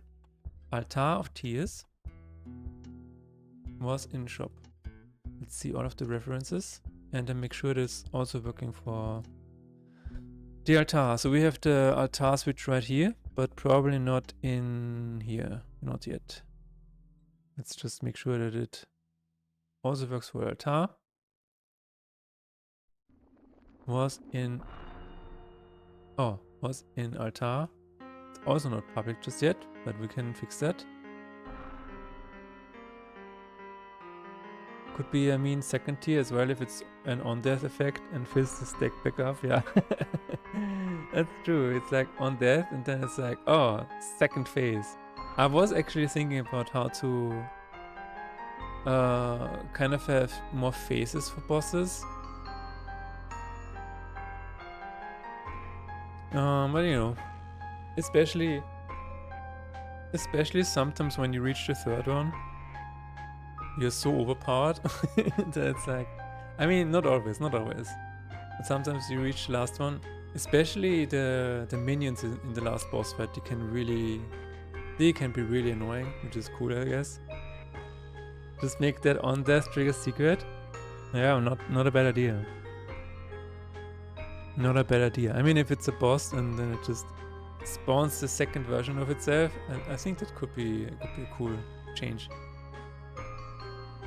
But it could also be too much. You know, the reason why the last boss is sometimes over a little quicker than it could be is that the player, this is my opinion, but the player has already played so long that you kind of want to have a quick ending, you know, even if it's a bit anticlimactic. You don't want to have a drawn out final boss. If the final boss takes too long, it's really tiring. So I think it's actually sometimes better when the final boss, when you know you're overpowered, you're just like, okay, let's steamroll the boss and then, you know, let's carry on. I feel like inflating the third boss unnecessarily also would not be a lot of fun. It is kind of like telling a story because, you know, you have this story arc, and usually what people say is that you have to build this tension up and the ending should be really fast, like a fast fall off and fast exit. That is usually what people recommend. But anyway, I want to look at an altar of tears, please. But yeah, ideas are... I kind of feel lonely when my cards fly away. What do you mean? Oh, so yeah, in the ending, yeah. you wanna keep your cards around. I see. This is hilariously broken now, but I will fix that after the stream. Let's see if it works in theory for the altar of tears. Let's keep going. There it is. So if I open inventory and I close the inventory, I should be back in the altar. This is really cool. Does it also work with right click? No, it spawns a shop. Oh my god, what the hell? It's because I said switch to shop. What the hell? That is crazy. It's just spawned the shop out of nowhere. That is actually funny. That is actually funny. Summon shop. I mean, there are ideas where you have the power to manipulate the card a little bit. I mean the map a little bit. Dude, there's so many things that you can do in this game. I wanna tell you about an idea that I had. You let me know what you think. Sometimes on a map, one of the tiles could just turn into one tile where it's only one event, kind of like the boss event, but it's like like another, like a bigger elite fight or whatever, or a special shop or something really, really cool. Like it's a really rare event, but that takes up the whole event pile, the whole tile. I think that could be interesting. Let's see. Okay, let's go to inventory. This works now. And this also works. Cool. This does not work.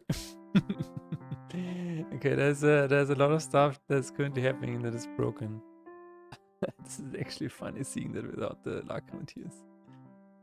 Super cool, okay. That is actually hilarious. Now I'm completely screwed. I will have to investigate this after the stream. It is probably tied to the way it closes itself. Even though I'm not sure entirely what is the difference now. But yeah. It's bedtime for me. Hey, thanks as always for hanging out, Renderpunk, and have a nice bedtime. Gute Nacht. Okay, this is always broken now. That's really fascinating. Might be just a small thing, but I'm going to take a look at this another time. For now, I just wanna, you know, fix some easy stuff. Let's see. When in shop, altar, open it. Okay.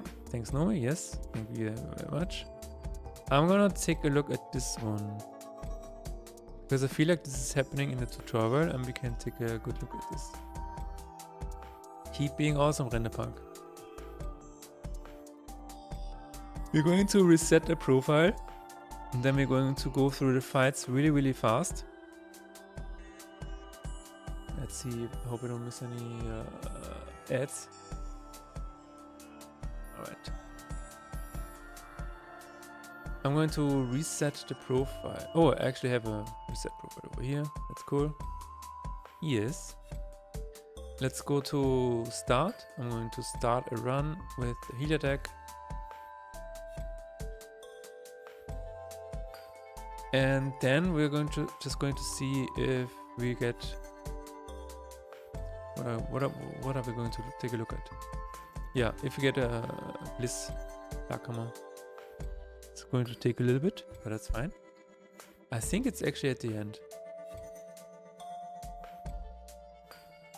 I think it is actually at the end. Oh, I need to turn off confirmations for testing. And skip this one.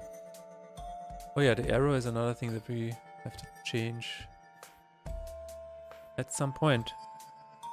I think I'm getting Bliss from the boss fight, so let's go to the boss fight very, very smoothly and easily.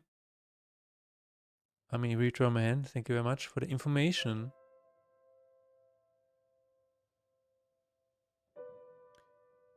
But yeah, it feels really interesting that this game is out now. In one way or another, it has been out for quite a while. So the difference of it being out on Steam like as an actual purchase and as a demo is maybe not that big, but it makes a difference. It's actually hilarious what is happening. Okay, do we get Bliss now? No, it's Rage. Was it the second boss? Let's see.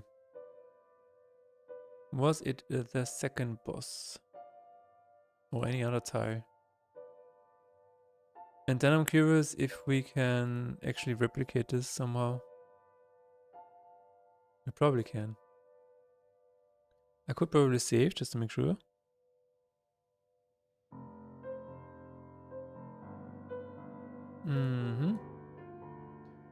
The person who wrote this... Oh, there it is. Bliss. Alright. This is not what we want. Death. Why are you doing this? Okay, let's see if this is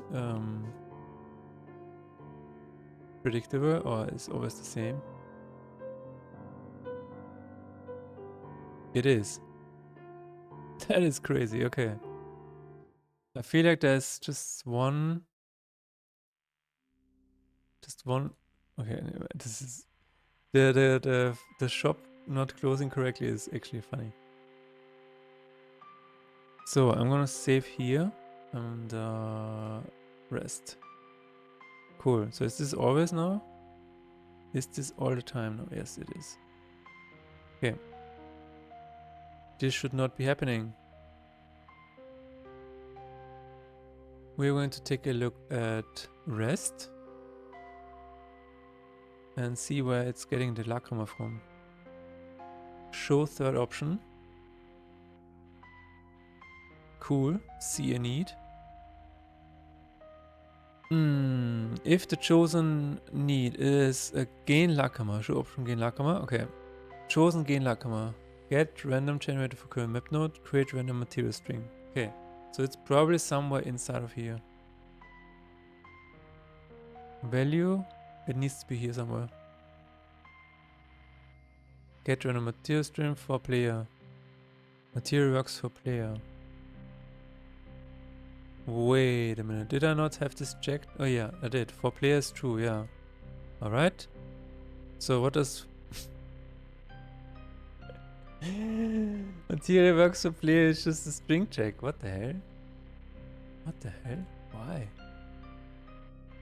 Get random material string. Let's see if this is material available for deck? Get material relations is lacrima locked. There we go. It is actually checking for that. Oh my god, it is a Mad Chirpy raid. Welcome everybody.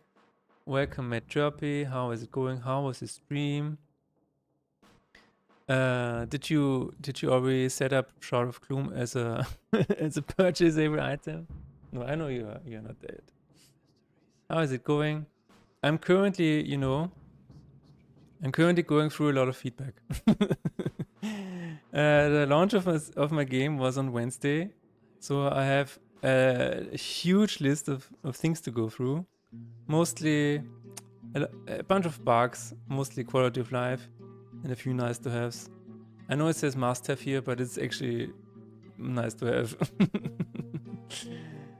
But yeah, and my other one, wait a minute, my other list is somewhere here. Yeah, it's in a Trello.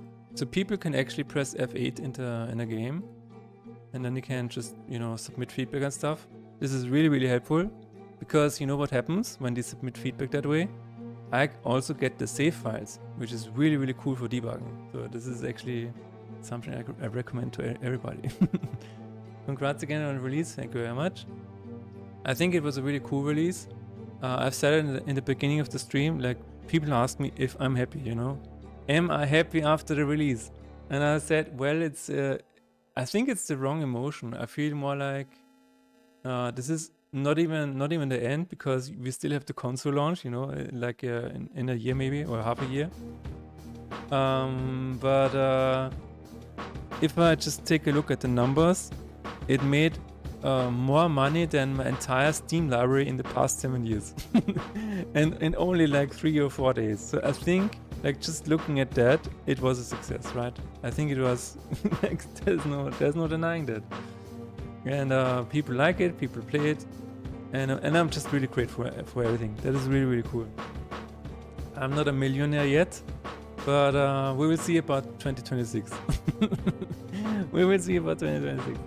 There's a lot of really valuable feedback that has come in, even just from the one video that we sponsored, like this one right here. There's a lot of really cool feedback, like this one and this one. And you know, it's all just data points that you can work with to make the game even better. Like, this is not the end, you know. There was one review who said he's scared that the developer has now abandoned the game, and I'm like, no, I'm still here, you know. Where should I go? I mean, I do have another game prepared and whatever. And yeah, how did your stream go, Matchup? What did you work on today? Also, I mean, people in here probably know about him already, but if I'm ever not online, and it happens, just watch Matt Chirpy. Just watch Matt Jeffrey. He's a stand-up comedian who is also working on a game. I feel like he could also work as a stand-up comedian. But yeah, he's working on a really, really cool game. I think everybody here knows about it, Shard of Gloom. It's a really, really cool game. It's going to probably going to be streamed by Markiplier and Jacksepticeye, and I'm not joking. I'm not joking. I think this is actually going to happen. It's a really cool game. I did some proper productive and serious game dev research today. In other words, I played Grim Fandango. That is really important. Yeah, Grim Fandango is has a very cool soundtrack, and you just have to engulf yourself in this soundtrack. You know, just sit with it and let it inspire you to make great games. And yeah, it's also it's a point and click adventure, very fitting. But you know what? Do you know about this game, Matt Chappie? I don't know if you have to run or not, but I'm going to say it anyway. Foolish Mortals. This is a really, really cool point and click adventure that just came out. Very nice. And I wanted to actually tell you about this because they have a really, really nice hint system. It's just I don't know if you have a hint system already, but they just have a journal. What video is this? Aliens Rock, yes. And it's just a journal where you can just click on the. I don't know if if they have a screenshot here. No, they don't. But you can just click the current task that you have, and then on the right it just writes like a diary entry. It says, yeah, and then I went here, and then I went here, and then you can keep clicking for another hint where it says, yeah, and then I noticed that I had this in my inventory, and then it just stops because it gives another hint, and the player can be like, oh yeah, I have this, yeah, and like can combine it or whatever, and then you can keep clicking and keep getting more hints. I think this is really well done. So it's really just like a journal, like if the player himself is writing it.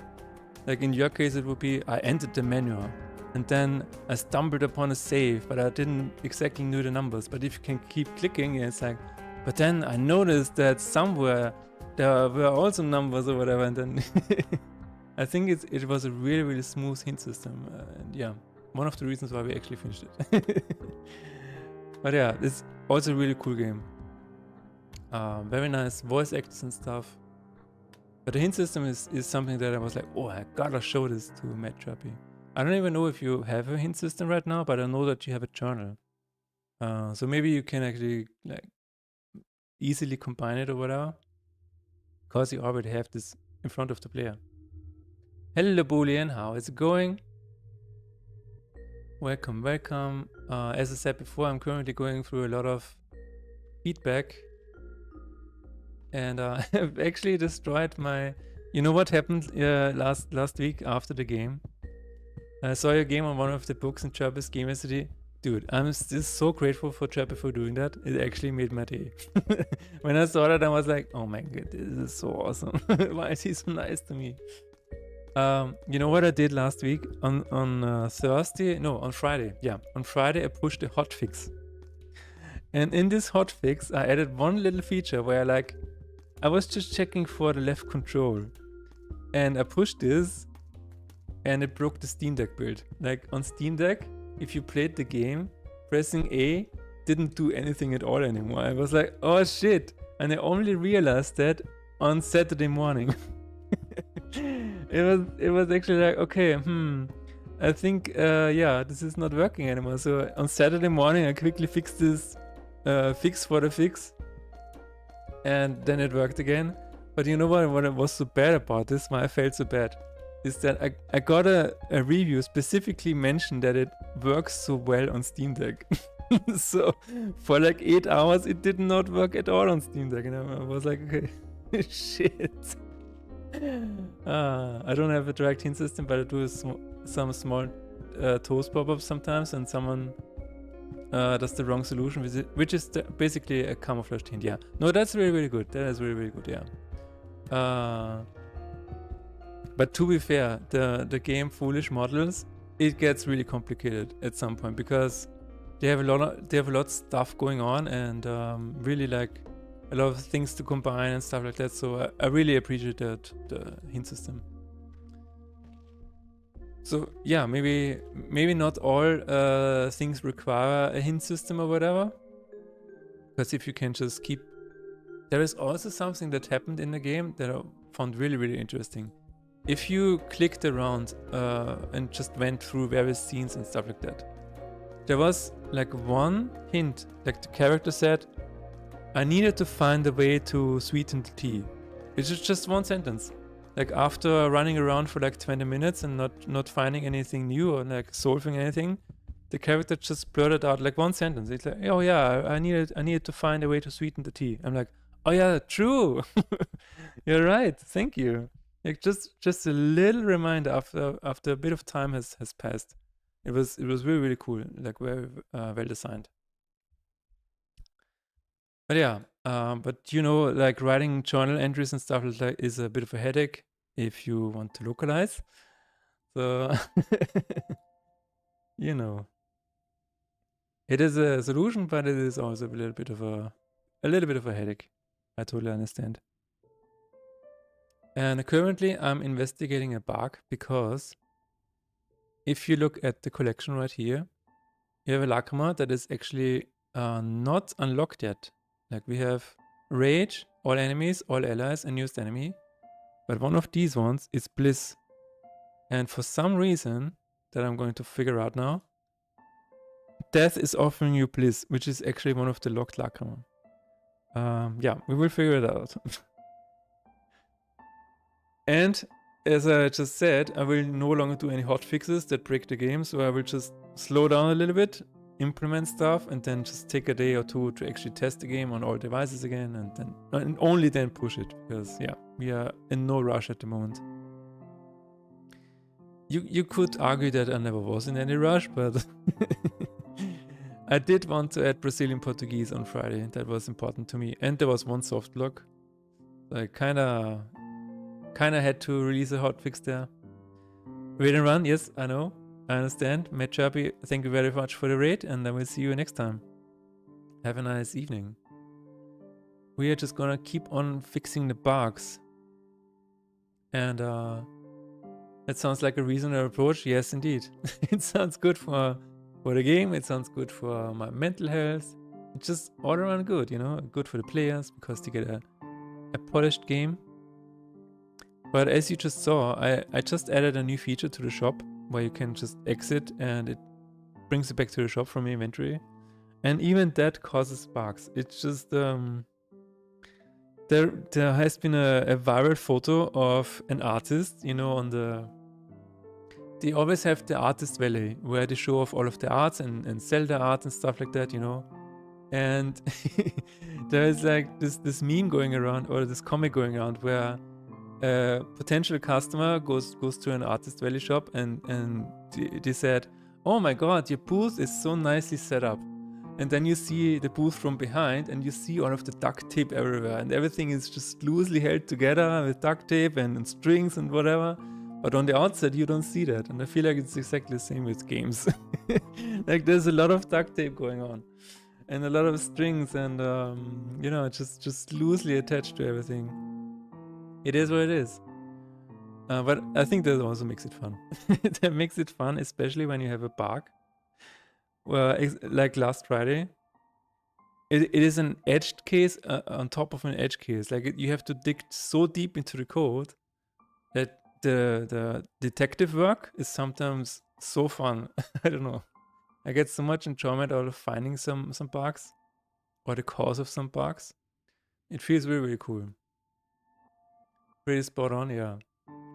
But yeah, today we're going to, right now we're going to fix the bug about the locked Lacrima. Because it actually says here, is Lacrima locked? And I want to see why this is not not effect. Debug log, find or add Lacrima with the material name. We should have Bliss here. And then we can say statistic Lacrima. Okay. Yeah, we just go into the function and then we'll say debug log, material data. Maybe we'll also say is Lacrima locked, because why not? turn this into a string. I don't know what Unity will do with that, or will make of that, I don't know. And in here, I think that might be required first fights 1. Oh. It's like, oh, maybe, yeah, maybe that's why. I guess that might be it. Is Lacam unlocked? Does it even check for the material relation or the statistics? I don't think it does. Required first fights 1 is 0. Required first fights and then it doesn't check any of the fights. That is really strange. Required first fight is 0 is true. Oh, okay, because, okay, yeah, that makes sense. Well, maybe Bliss does have a wrong setting and that's it. If it's just the wrong setting in the JSON file, that would be really cool. Let's see, Bliss. Oh, yeah. There is no setting for this. That is interesting. Because I feel like Bliss is locked, is it not? Is Bliss not locked? Let's see. Let's go to a profile where actually everything is unlocked. And then we will see. Maybe Bliss is not locked. If Bliss is not actually locked, then the bug report is wrong.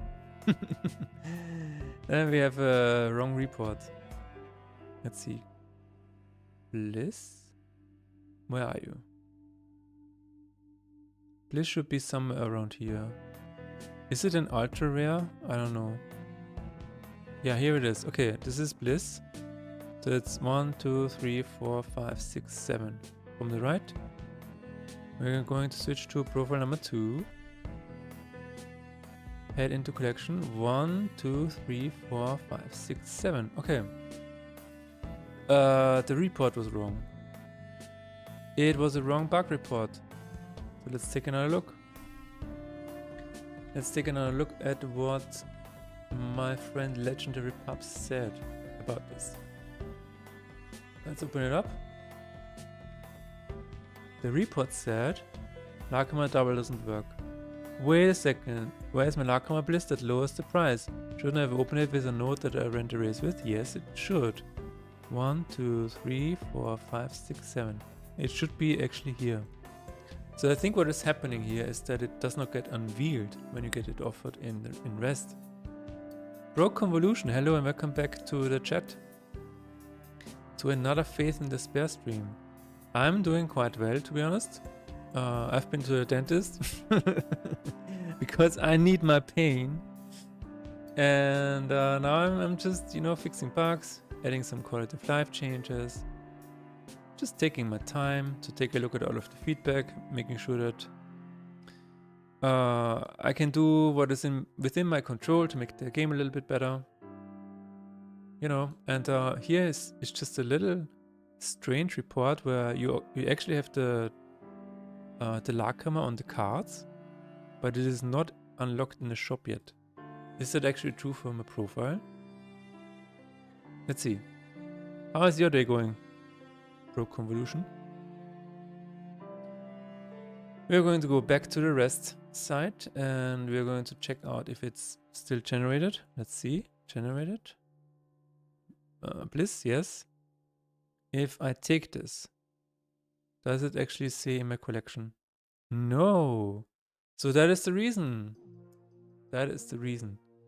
We need to actually say if this is offered in chat. Not in chat.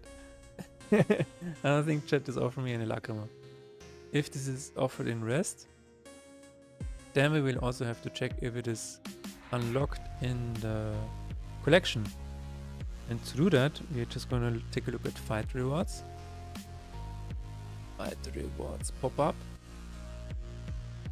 We're going to say statistics. Has seen cutscene? No, that's not it. Offered Lacama add. Save remark to current node, that's not it. Reward Lacama. Where is it actually getting unlocked? That's the question.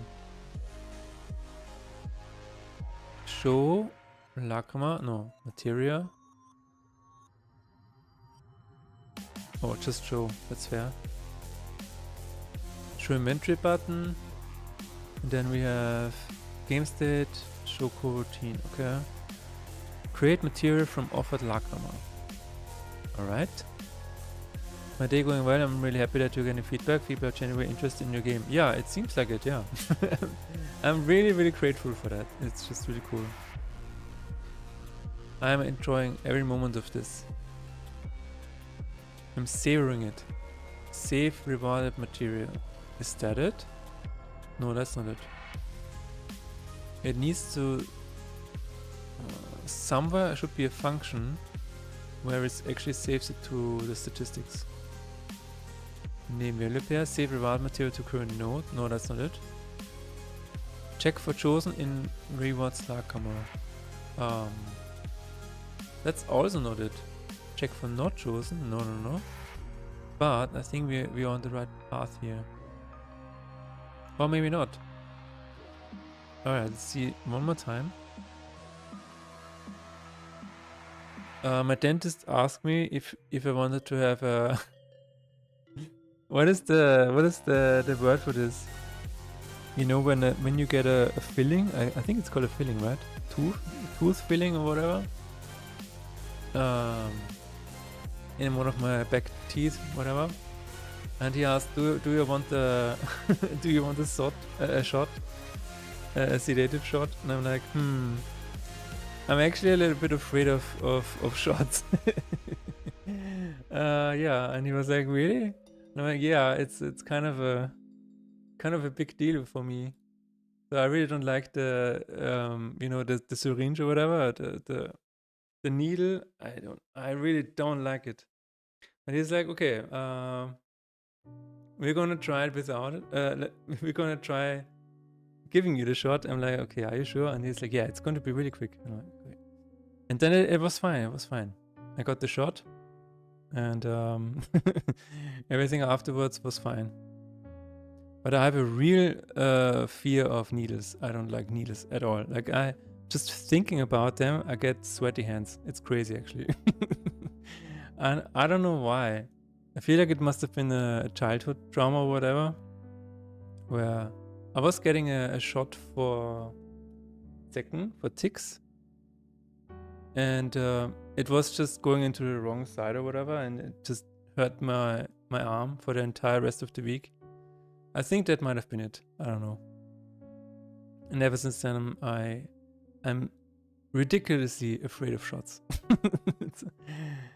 Needle into gums is a really ugly feeling. Yeah, it is. It really is.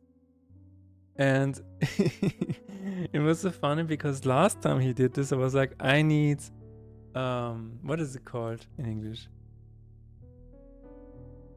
It is called laughing gas. So this dentist is actually offering laughing gas, which I took last time.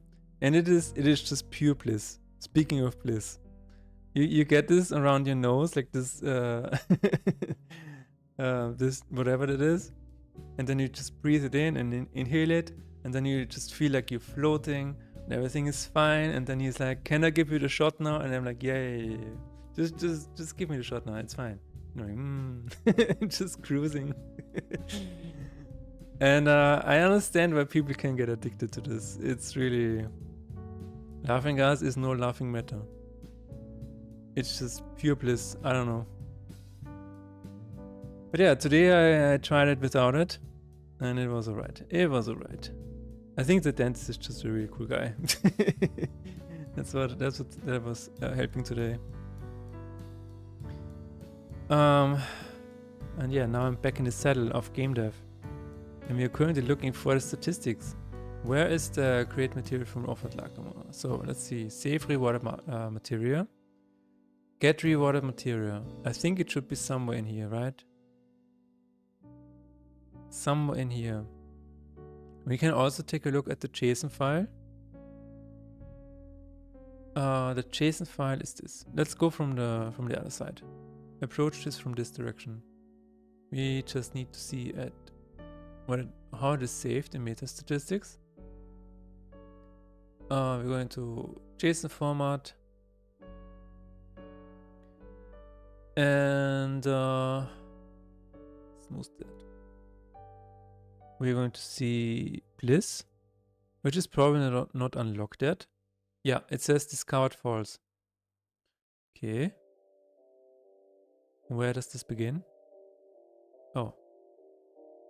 It is in found Lacrima. That's a really good entry point. Any found Lacrima here? No. Let's search the entire Earth. Found Lacrima is this. Find or add Lacrima by name. It is in show tab Lacrima. Okay, I guess it is find or add Lacrima by name, which is probably what we need. I don't need collection. I want to see statistics manager. No, I want to see. Huh. That's actually interesting. Well, if it isn't Mr. Malerstrom. In the house, the most famous Souls fashion generator or creator of the entire universe. Hello, and how is it going? Everybody, please take a look at Malerstrom's stream. I think he's hilarious. He is a good friend of mine. He's a professional voice actor. His voice is really cool. And also a video guy. And all around, you know, really versatile man of the hour. And I think he's also really good at in Resident Evil. And gigs. just gigs. That's it. How are you doing, my friend? I have been. How's the game release been? The release was really cool. I'm just really grateful that people enjoy it. People like it. They leave nice reviews. They leave a lot of cool feedback. You know, it's really cool. I try to enjoy the moment. Be in the moment. Enjoy it. It's there. It is. There it is. There it fucking is. Gags. No comment. It's just gags, you know. Sometimes you gotta see gags, and people will be like, "What the hell are they doing? What the hell are they talking about?" Well, you had to be there. I'm sorry. This is not something that you can explain. Nope. Are there actually clips of this? I don't know. Probably there's more clip of this, but we will let people see it for themselves. Okay, I'm currently trying to figure out what how the statistic is going. What is that? I've actually been playing a game too. I need something chill to play at work after 2 AM and decided to pop it on. That is really nice to hear, Mara. Thank you very much. The purpose of the game was that it is a game that you play after having a rough day at work. So it makes me feel really happy that this actually accomplished it. And the reason is because my wife played it for the past 2 years, you know, and she always tested it after work and stuff. So this basically was her downtime testing my game. Really cool. So yeah, when I read stuff like this, I'm like, okay, yeah, that's really cool. That's nice. But yeah, today I'm actually thinking about, you know what I did? I was actually at the dentist today, and I was there for 1.5 hours, and I just, you know, whenever you're in pain or whatever, you just go to your happy place. You're just lying there and try to stay alive or whatever, try to stay conscious through the pain. And you know what I did? I just thought about yeah, the game release and all of the things that I can still do, all of the feedback that got me through the dentist appointment today. Yeah. Sometimes it's hard to get through the dentist appointment. Today it was not difficult at all. It was just really nice. We will see when the next one hits. We will see. I'm liking it a lot. I've been flip-flopping on it with Pilato after work this week. That's really nice. That's the highest compliment. The highest compliment, man. Have you what is your next like game that you're gonna stream? Or do you have an outlook what you're gonna do next? When you're gonna stream next? Or are you also just, you know, doing whatever you feel like? Find or add Lakama by name. Well, I got a good laugh when I heard your vocals on the main menu. I knew you did the music, of course, but it was nice. Nice one. Nice. Yeah, that's that is me. That is me on the main menu. That's true. That is actually true. Yeah, my wife and I actually hum the start menu sound whenever we are like, you know, preparing food or whatever. It's just a little bit of a running gag nowadays. Like one of us would just start, and the other was like, yeah, it's really funny. And here's a little Easter egg for you. My wife is actually on the soundtrack as well, but I will not say in which track. But she is actually singing one of the soundtracks, which I think is really cool. Not in the title screen, but in one of them. And she did not want credit. I was like, why not? You know, we just credit you on the soundtrack, and you will get your own shop Spotify tag or whatever. But she said, no, I just want to be an Easter egg. So that's that.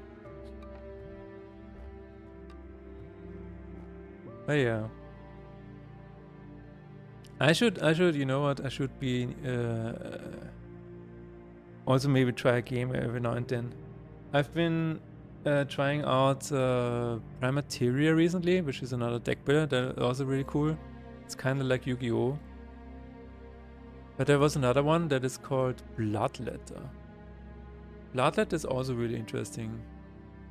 So if you want another one, also there are ads. I will be right back. I need to refill my water. I'm sorry.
We love it. Is this the enemy? Nice, man. Thank you. I'm glad you enjoyed.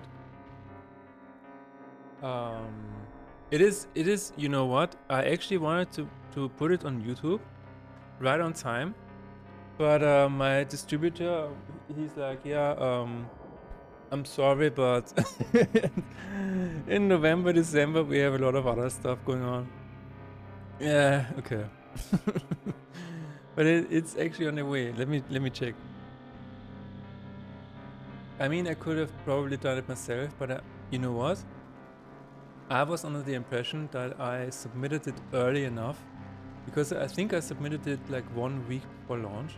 And I was like, surely they can distribute it in 1 week.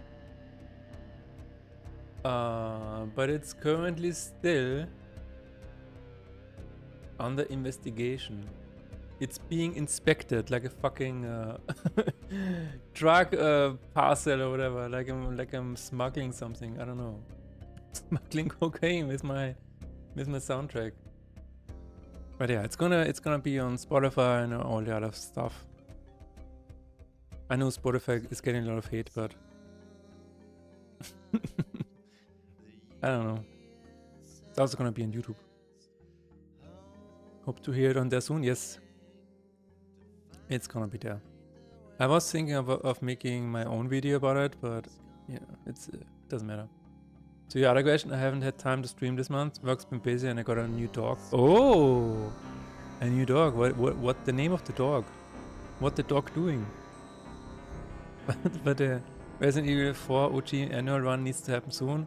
Yeah. Does it have other stream promises to do? Like someone redeemed for me to play PUBG 3D. Oh my god. I also need to play more horror stuff from October. Yeah, man. Oh. If you want, a friend of mine made this one. It is really, really good. And a very short demo. So if you want to check this one out. No, I cannot type. This is a really, really cool. It's like it's a little bit more balalaika. Oh, that's a very cool name. It's like a point-and-click adventure with survival, like horror stuff, horror puzzles. It's a short demo, like maybe 15 minutes or whatever. It's also really cool. It is really, really cool. Has a bit of a half-quick style, if you know what I mean.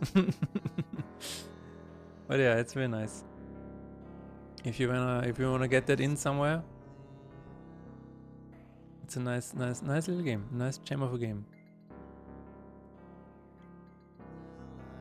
But yeah, the annual Resident Evil 4 run, huh?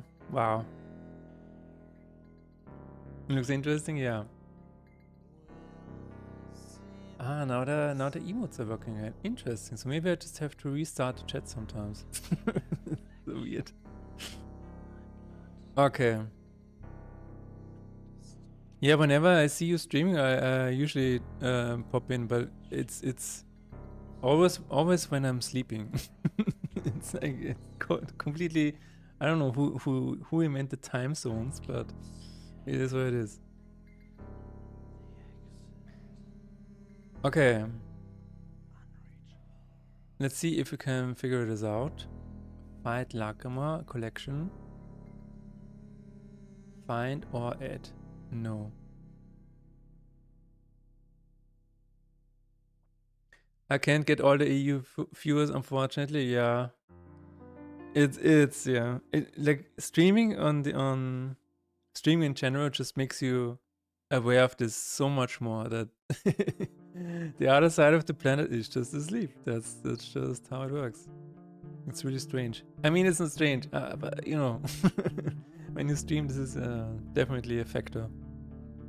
When you release a video, it's fine. It's just people will just watch it when they're awake, but when you're streaming, no, that's not gonna work.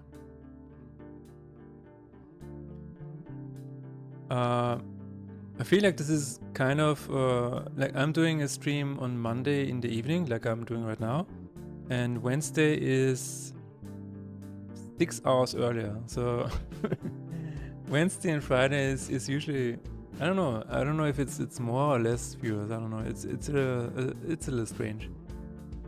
But yeah, I usually do Monday evening, and then Wednesday and Friday at around 11 AM my time, and that seems to work out fine for me. It also has to work with your schedule, you know. You especially know. I was surprised I was able to catch you today. Yeah. Again, Monday is usually where I stream in the evening. So I start like today I started at around 5:30 my time, so 2.5 hours ago. Yeah, 2.5 hours ago. Yeah, just look at the stream time. Wow, I'm such a genius.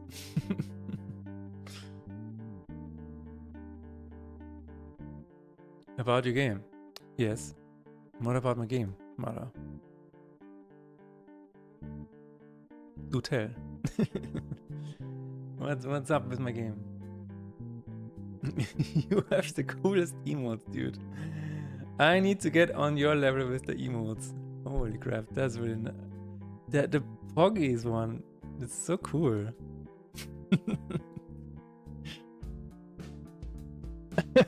A Mars drink.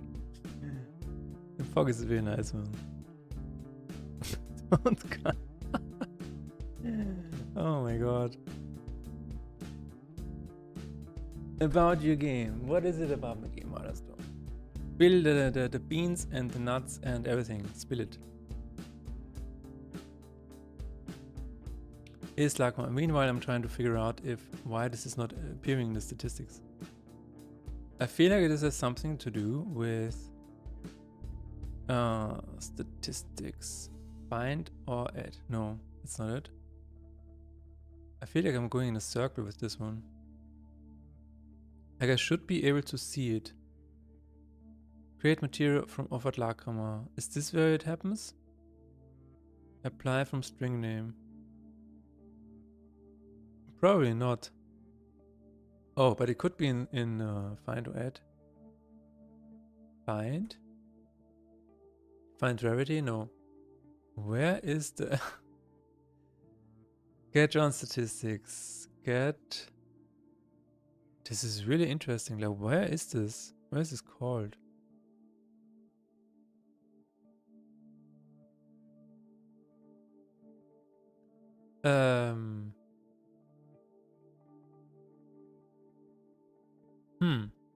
If found lacrama is not null, show as undiscard. It should be, I mean, the solution should be here somewhere. First year boss immunity hurts me so. I can assume why you put it in, but damn, it would have won the first chapter if not for that. Oh no. Yeah.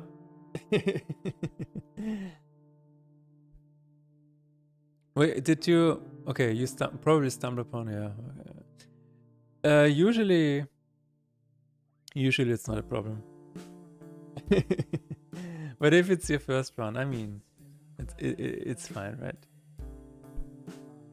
There were some ideas in my head in regards to immunity, but I feel like this is the only solution. Like I've tried to find so many other solutions. Like, okay, I said, what if it doesn't have immunity, but you just cannot, I don't know, maybe it has a second phase or whatever. But even then it's just like, yeah, but then it spawns again and feels kind of spongy. I think I've done 5 rounds so far. Okay. I haven't fully noticed, but do bosses physically attack during immunity? Yes, they do. Yes, they do. One of the ideas was also that it is immune until you have killed all of the minions, but it's also not a good idea. It's something a game dev friend of mine does in his game. So yeah, it's a tough one, yeah. Because I do not want people to just steamroll the boss if they have a OP build. I want the boss to be present like a little bit at least. But yeah. In the first chapter is actually interesting because it is immune for 1 round. But yeah, 1 round can make a difference, yeah. And yeah, it does attack physically. I was actually thinking about making immunity have less of an effect, so maybe you can actually do a little bit of damage, kind of like a 99% damage reduction or whatever, so you can at least do a little bit. But even then it's like, wow, yeah. That would make it a little bit better maybe. But then maybe it also feels like you can get rid of the shield by just hammering on it. I had double stacked Walker on a creature every time I played a card. It would have been so good, but then they reanimated a bunch of enemies. And I didn't have enough cards to block phase. Okay, yeah. That's, you ran into Pune. You ran into my good friend Pune. That's my best friend. I like him so much. I think this is the one that you ran into. My good old friend Pune. He just likes to chill until you get him to half HP. And then he's like, okay, I'm done chilling. I feel like this is something that gets better the longer you play the game. I just noticed that whenever other people play it, the immunity is no very, and more experienced players is what I mean. They just work around this in some way. Is there a place to see all the card up close? I love the art. Yes, you should be able to see it a little bit closer in collection. Like if you go to collection here. And by the way, I'm not completely disregarding that immunity is not the optimal solution to this. I'm just letting you know that the thought behind it, and that I've actually tried to find a different solution. Or maybe I will. I don't know. But this is like if you go to collection, then you will see a bigger version of this. It's your game. I roll with the punches. All right. And if that is not big enough for you, then you can check out the artists. You can actually go to and you want to zoom in on it? Okay. That's currently not possible, but what you can do is you can go to this one, links to artists, musicians, and you can check out all of the artists here. Because usually what I did was I just licensed art that already existed. So in this case, you can go to, like if you want to see the boss up close, you can go to his page and see the gallery. And you can see all of the, like this one, this is Mermax, for example. And you can see them up close. I think this is actually the biggest version that he has uploaded. There might other, yeah, this one is also, I think this is Amdusias. You notice that in the full version he has a gun in his hand. And I clipped it like this. So you do not see the gun. But in actuality he has a gun in his hand. I love this artist, it's so cool. But yeah. Oh, this is, I think this is the anxiety here. I have an account, let me be. But yeah, this is pretty much it. I really think about it though. I really think about like having the option to actually see the card even bigger. I don't know, if you're already in collection, maybe that's something I can do. Zoom in on card art on collection. Maybe that's something I can do. I could add a button, or if you click on it, then it just becomes full screen or whatever. And then you only see the card art, like fully up close. Could be a bit blurry, but we will see. And then, oh, I can also, I mean, this is a bit more work, but then I could also display the artist's name. That's actually interesting. That's actually a cool idea. 2 suggestions. Please fire. Fire away. Shoot. Or as the machine in the Matrix said, speak.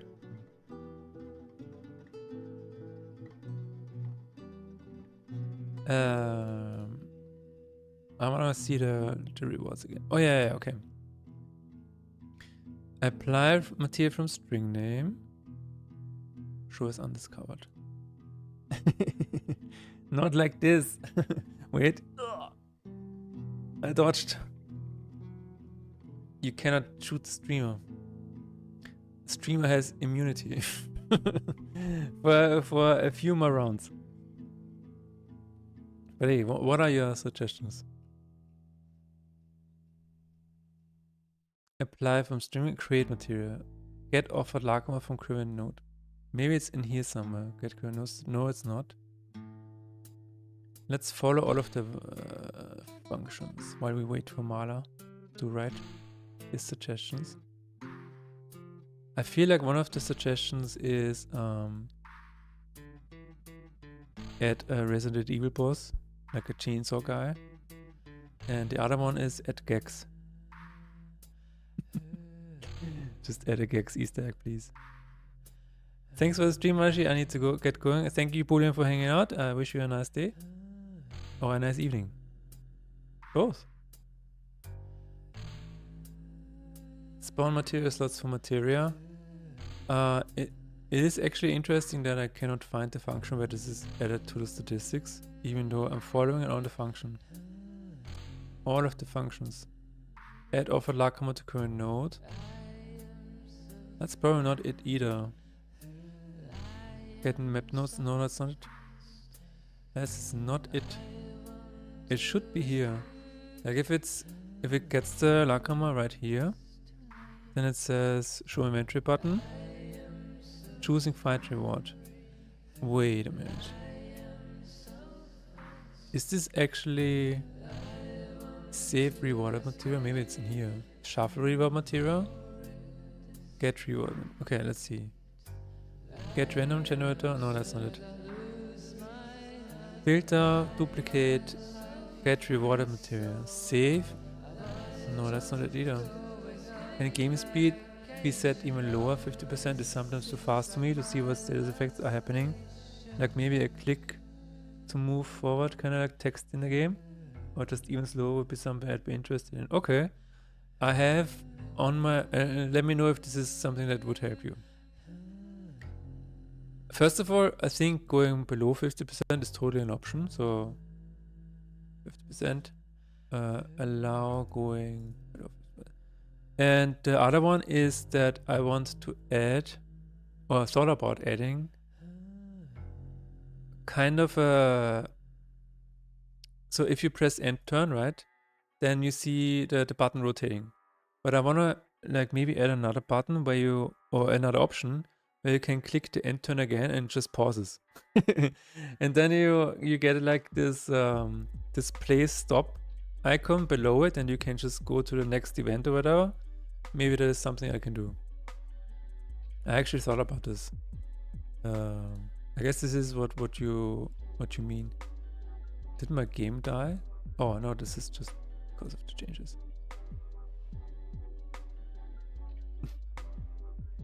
I broke my game because of the change. No. Just push it.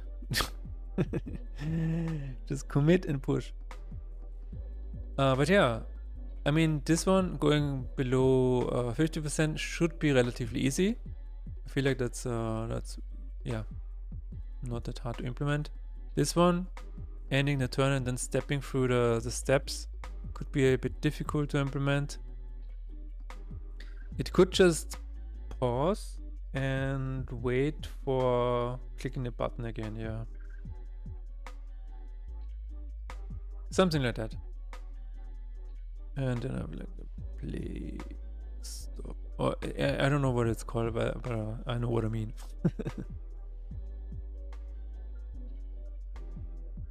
Press and turn button again. Show actually stop or pause. Pause game. No.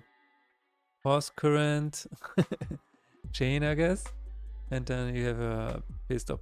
And then it's just like a yield, return, wait for input or whatever. That's something I can do, yeah. Yup. Was that 2 suggestions or was it 1?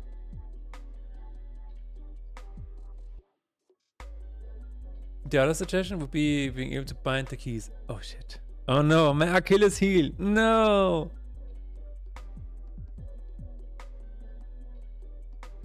I have a bad tism where I press random keys on my keyboard or mouse because they feel good, right? I don't know why I'm like this. It's okay, man. I keep pressing middle mouse button by accident, but also be nice to be able to use my mother mouse buttons too. Yeah. The reason I say my Achilles heel is because it's not set up like that at the moment. I should be able to do this, but middle mouse button being end turn, of course. Yeah, that's true. I will take a look and see what I can do. Rebind keys and or mouse buttons. Middle click. his end turn can be annoying. Yeah. So in theory, I'm using a plugin that's called Rewired, and it should be relatively easy to do this. It's just I've not taken the time to do it. But yeah, now I have a bit of a motivation to do it, because if it helps you, I will take a look at it. I guess Balatro has this, right? So maybe I will just take a look at how Balatro does it. Or any other game, I guess, in that regard. Does Slay the Spire allow this? I guess it does. Originally, I was like, well, I'm just using 3 buttons. I guess people don't really need rebind. But yeah. Middle click being end turn is a bit of a... It is what it is. Maybe it's not that hard to do either. Something in here, controls. We will see, we will see. I mean, if you can just select this one and change it to something else, that could already work.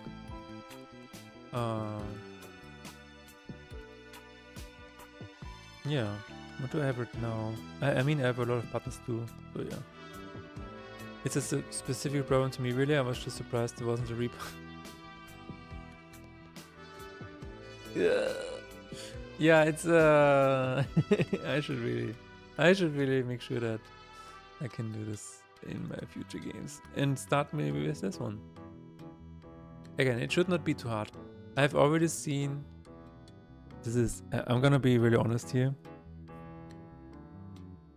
This has been on my list for quite a while. Is it? Wait a minute, is it not nice to have? It's not even a nice to have. I think it wasn't even on tournament or whatever. But yeah, no, I totally get it. Maybe it is an easy thing that I can do. I have a Logitech MX Master 2S, and it has a thumb push button that I had set to the enter key, so I would probably rebind it to that if possible. All right. Yeah. I have an Logitech MX Ergo.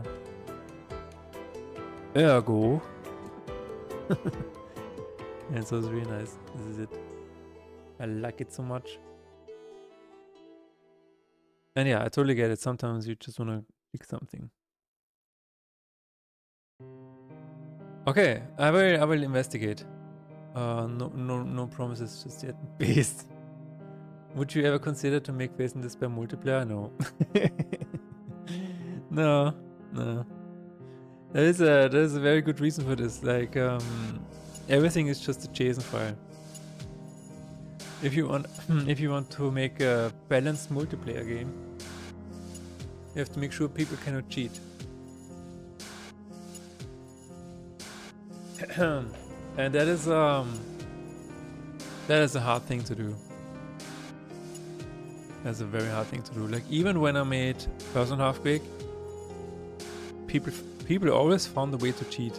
It was incredible. It's almost like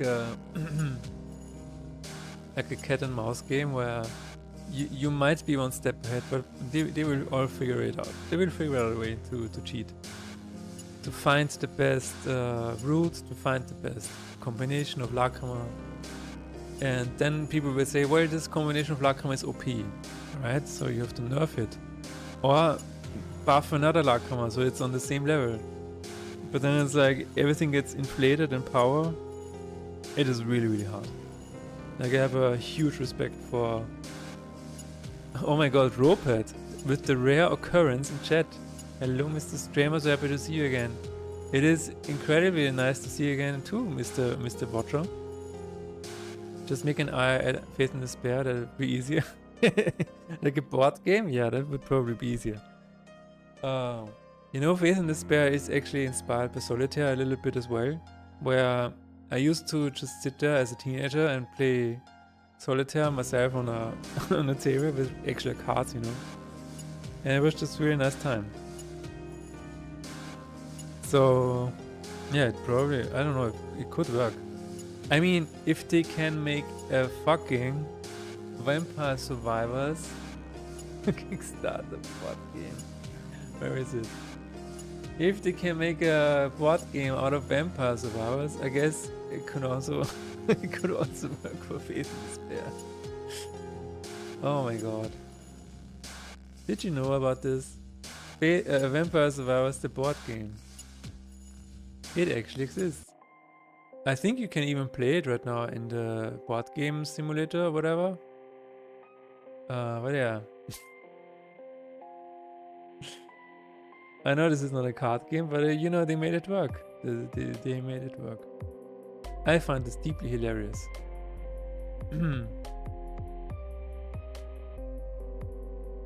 I guess everything can be a board game if you believe. If you believe hard enough. Just gotta believe.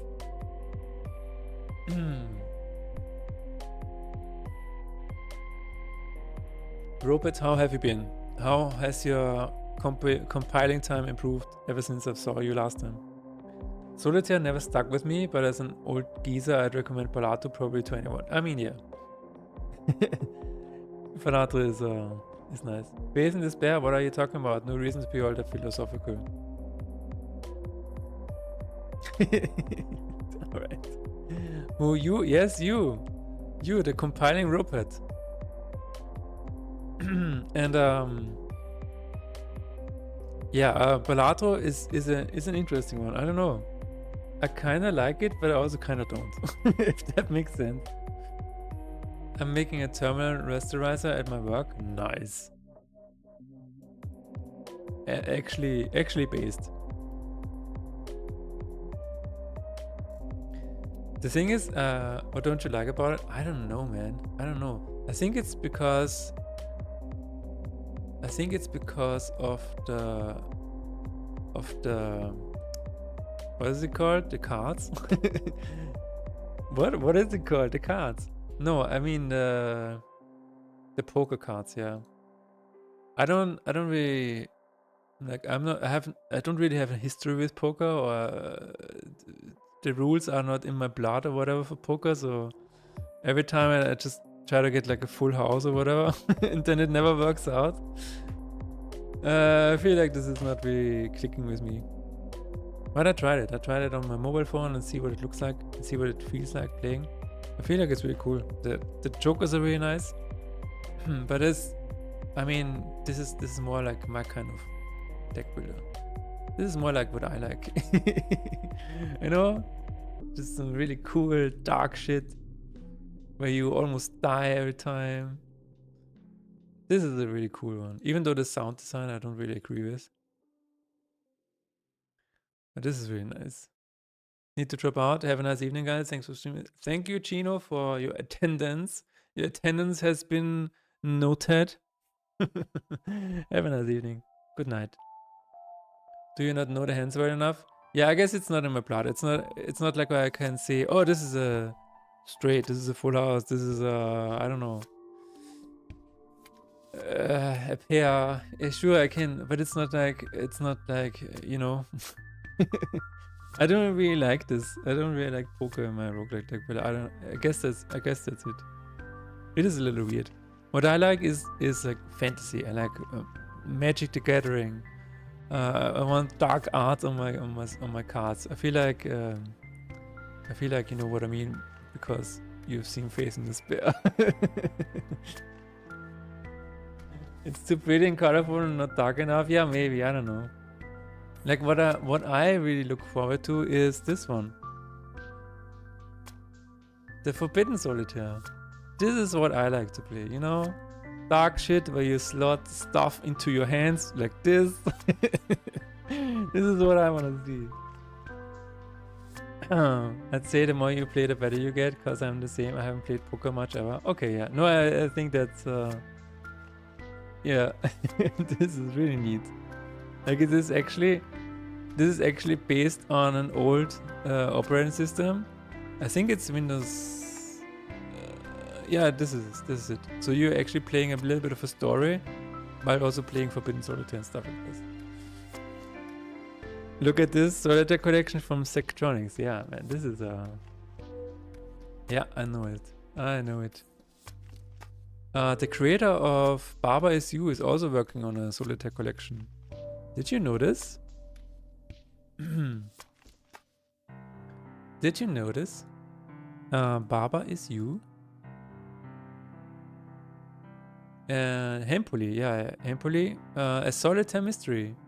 It is crazy. Like, it is a collection of mysterious solitaires. And it has over 20 different solitaire card games. I feel like this is really, really cool. But yeah, I have not played it. It's not bloody enough. You know, it's fine. I feel like this is really cool. It really is Barbie, yeah. There you go.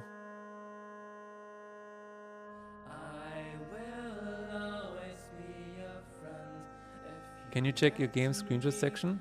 Sure. Yeah, here you go. How much cards does a usual solitaire have? I don't know. What do you wanna suggest or do here? Maler's Room.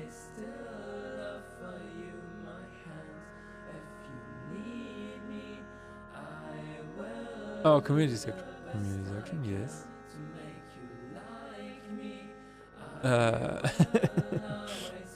How do I do this? How do I do this? Oh no, where's the community? Streamer dies. Is it better here? Community hub, there we go. There you go.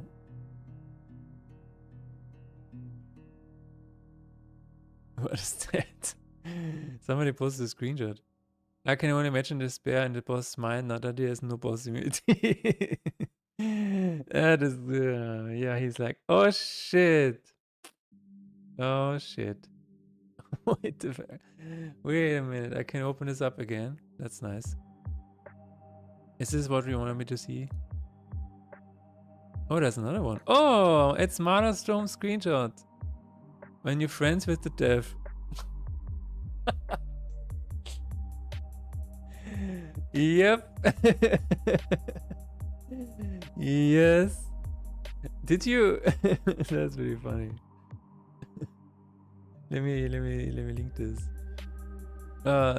Share. Because I'm logged in with the wrong account here. Did you find this option yourself? I mean, that's a strange question. But did you just find it and then... what did you think when you saw this? Because it just says Steam Friends.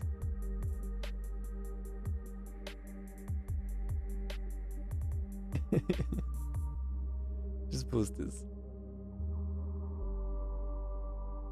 Because I'm currently thinking about adding a description next to it. Like, actually says, if you enable this, then it will take names for your... No strange questions. Why not, Rupert? Strange questions makes the world go round. I hadn't played when I clicked it, but I just assumed there was some intriguation. Okay. Description would be indeed helpful, yeah. But this is funny. I'm adding it to my list. Description for next to Steam Friends. Same as for music copyright. Blah. More enjoyable than creature, yes. I'm actually still working on it. So I wanna add more names. So the regular creatures get names like John. Dick. You know, normal names like that. But yeah, I wanna actually add more and Maelstrom, yeah. I actually wanna add more names to this. So creature can still occur, I guess, even especially when names run out. But I wanna add a few names. The problem with this is that I always need to think about localization. So when you need to add new names, then the names probably have to exist in other languages too. Or similar names, I guess. It doesn't really matter. For the angel names and for the demon names, I was, yeah. It was just cool that other languages actually have the same names in their language, which I did not know. But it makes sense if you think about it. I just never thought about it. But yeah. Stream Friends was actually activated by default before the Steam Nexus demo.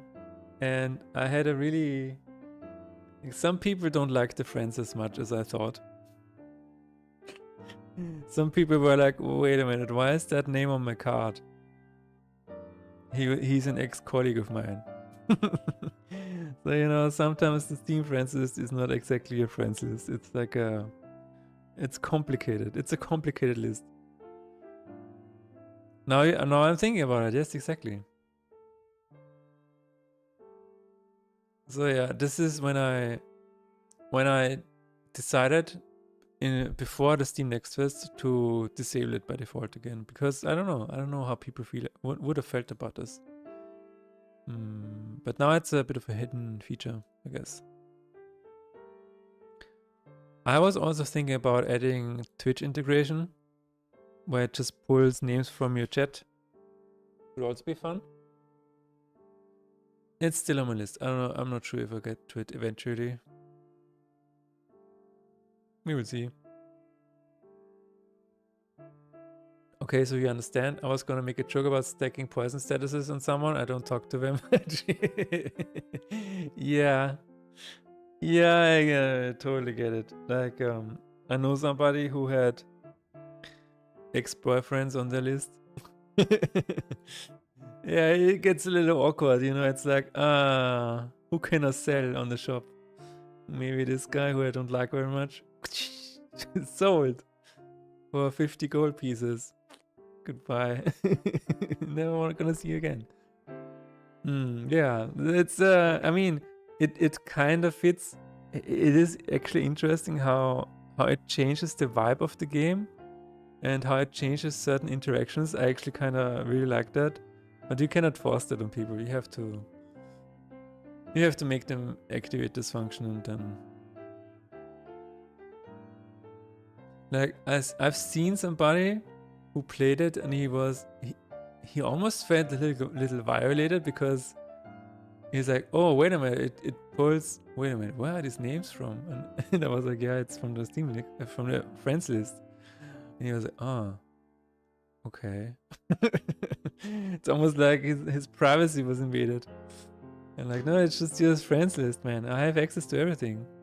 You are playing it through Steam. I know everything about you. I mean, not I, but the game knows everything about you. Didn't you play Inscription? Inscription does the same thing. But yeah, context matters. But it is actually a very important, very interesting thing, a very interesting feature. It's almost like a test. It's a friendship test where it's like, kinda like this person, but not enough, you know, not enough to not sacrifice it.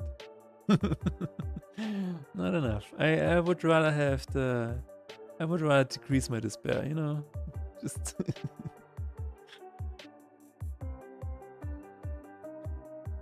Alrighty then. We're still thinking about the problem with the Lacrima not being in the collection. It's actually hilarious. I've been skimming this file for the past hours or something like that, and I can still not find it. It makes me wonder if I actually coded it or if the game is just hallucinating it. Yeah. There is no statistic for this, no. Showing rewards, no, it does not, no, that's not it. That is not it. As the developer of the hit game Faith in Despair, do you have any starting tips? I don't want the game fucks, how to become overpowered, but anything you would recommend to new players? Like, I'm noticing I can't really make one card too strong because then I lose to a boss. Alright. Let me see. Let me check the game.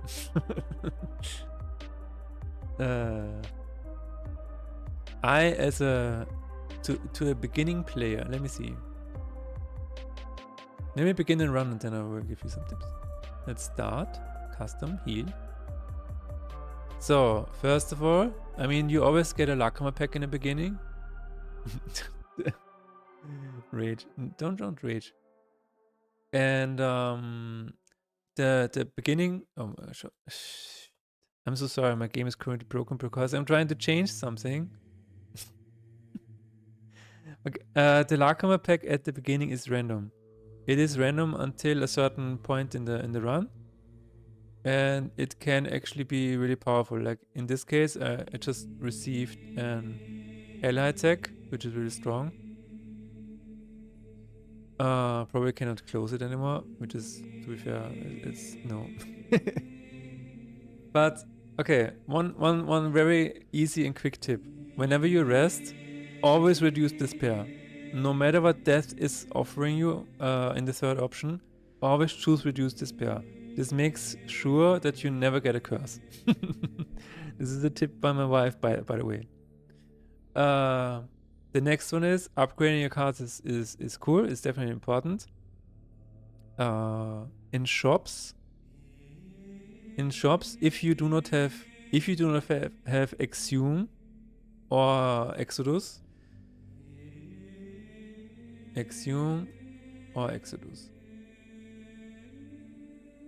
So if you go into a shop and you see any of those and you don't have them yet, I think it really helps to have them in your deck.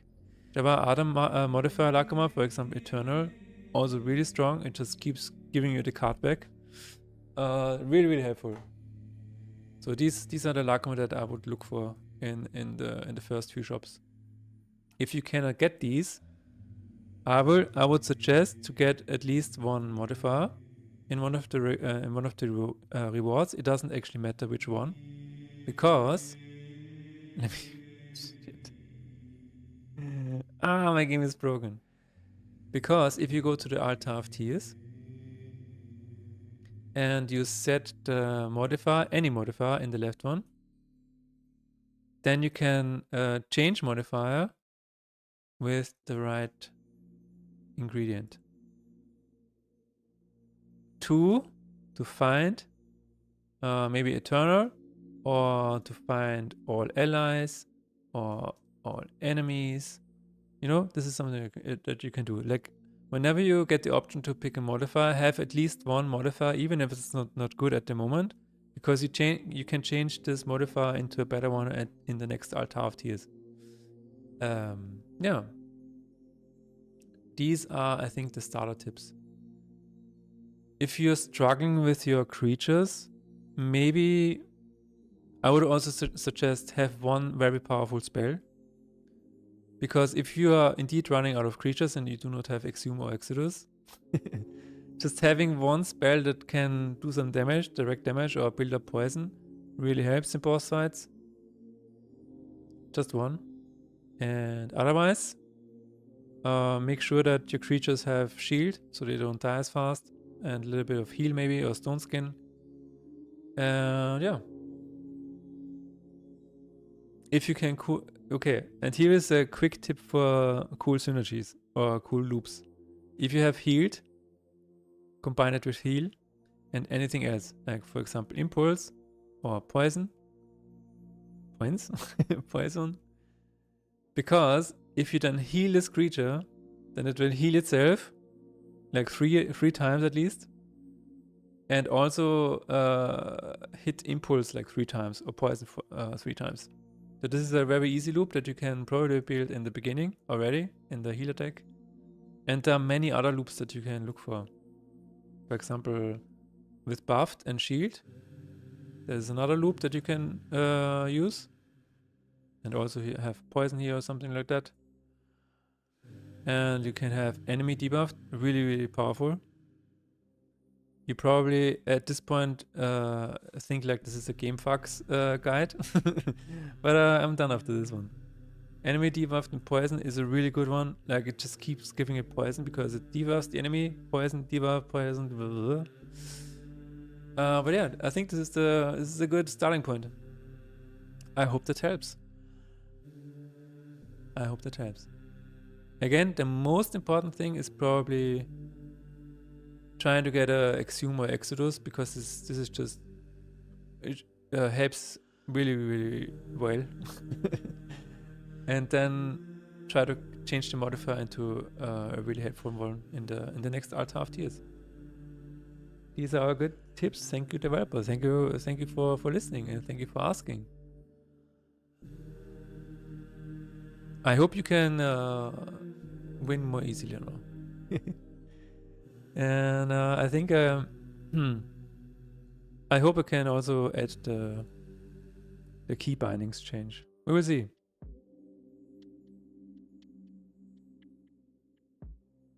If the key binding is just for one button, I should be able to do it. Right?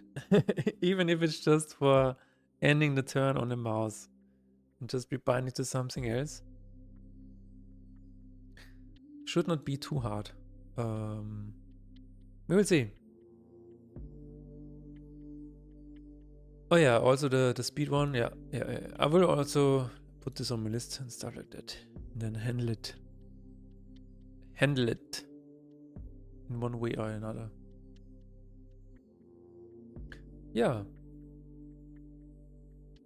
Let's see if we can. If you have any other questions, let me know. If you have live questions,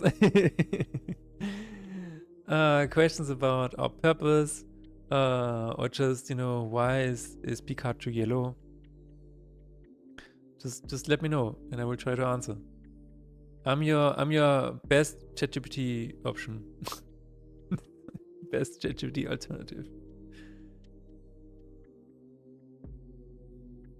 It is so fascinating to me that I cannot find the entry point for where this is added to the statistics. It is actually really hilarious to me. Is this called charge per minute? No, this is not, no. It's not, no, it's not charge per minute. It's fine.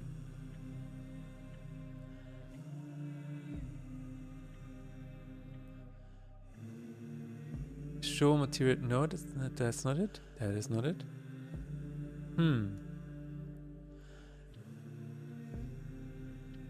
Now I'm actually wondering, wait a minute, the shopkeeper. The shopkeeper does the same, I think, right? Statistics. Get one statistics? No. Oh, what? Ah, okay. That is interesting. I like all of the hard-coded solutions to issues and stuff. So it must have been here somewhere. Get one statistics? No. That's not it? That is not it. Crazy.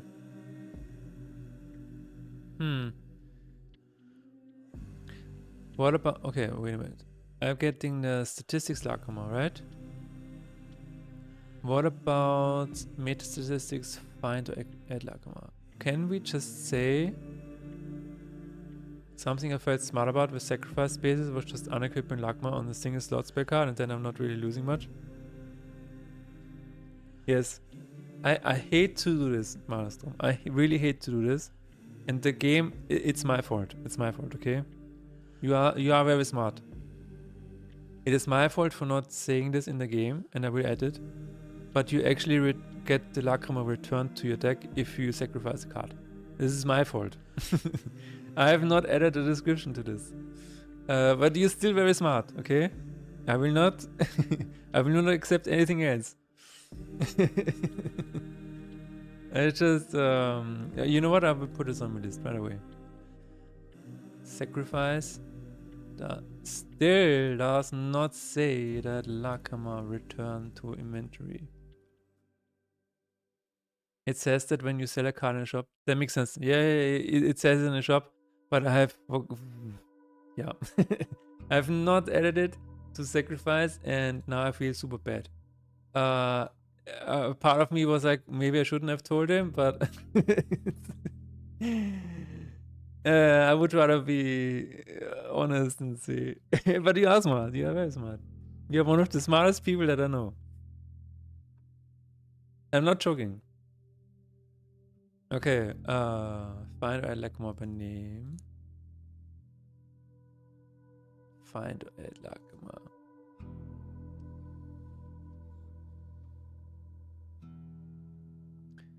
That is not it. Statistics manager. Check for chosen. No, that's not it. Where? That is interesting. Yeah, that's why I get to eat all the clue. The smartest in the room gets to eat all the clue. Yeah, because he's the only one who knows how good it is. Yeah. And the other people have no clue. Find Lacoma is not. No. Maybe that's it. Find Lacoma by name.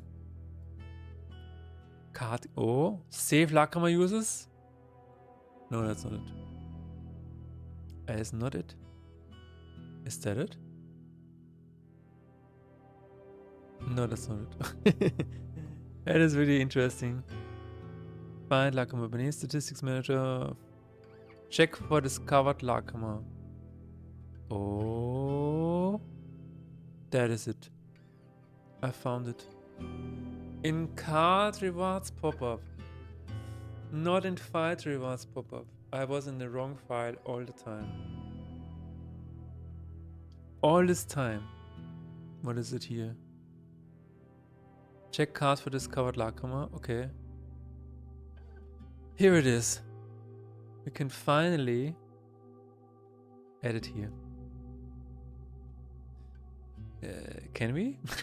Show option Lacoma. Where is the Lacoma generated? Please let me know if this is possible. Gain Lacoma preview. Yes. Yes. It is possible. Sometimes, you know, I really like my past self, who has been working on this for 2.5 years and set up some functions that actually work. It is actually interesting. Set us up a bomb. I'm gonna see if Bliss is now in the collection. And then... Is it actually... Wait a minute. Wait. Is this actually in the shop? Are we doing this in the shop? Card rewards pop-up. Card game manager. Add card to the... Add card to deck. Okay, it is in the shop. In theory, reveal first card. Okay. That is not how it... Yeah, okay. Yeah. Let's see. Continue. I'm gonna... What am I gonna do? Oh yeah, load. Haha. Loading. Okay, and then... Just to make sure... I still don't have it in my collection. Yes. This is somewhere here. So let's continue. Let's open up the shop. The rest side. If I click here... Wait a minute. It should already be in the shop, right? In the collection. Card reward, collection. Rest. It should already be here. Check for discovered Lacoma. What does it do? The smartest person in the room gets the... It's actually a clip. Oh my god. Let's see. But you are smart. You're one of the smartest people that I know. I'm not joking. Okay. Alright. Oh my god. Find Lacoma and starts by name. If not found, add new. Yes, please. Starts is true. Yes, please. So why is this not lurking? I don't know. Working. Too simple text. Debug log. Lacrima name. Oh my god. I just thought I saw a ghost in the corner of my eye. I gotta say, before launch, I actually had a lot of nightmares. And so far, I have not had a nightmare yet. So maybe it was launch related, like stress related. I remember that Renderpunk told me it's probably related to eating late in the evening. Past 9 p.m. Could also be true. Could still be true, but yeah. So I want to see this. Okay, let's see. I have it here. Debug log. Okay. Bliss. It just says Bliss. This is right here. Found Lacrima name by name. If it is null, please add it. It should be in the statistics. I heard you mention in a word that Phasen is best selling more than any of your other games. Oh yeah. It is like in the days since launch, it has made more money than my entire Steam catalog in the past 7 years. So it has sold around 500 units. I'm sorry, I cannot skip the ads.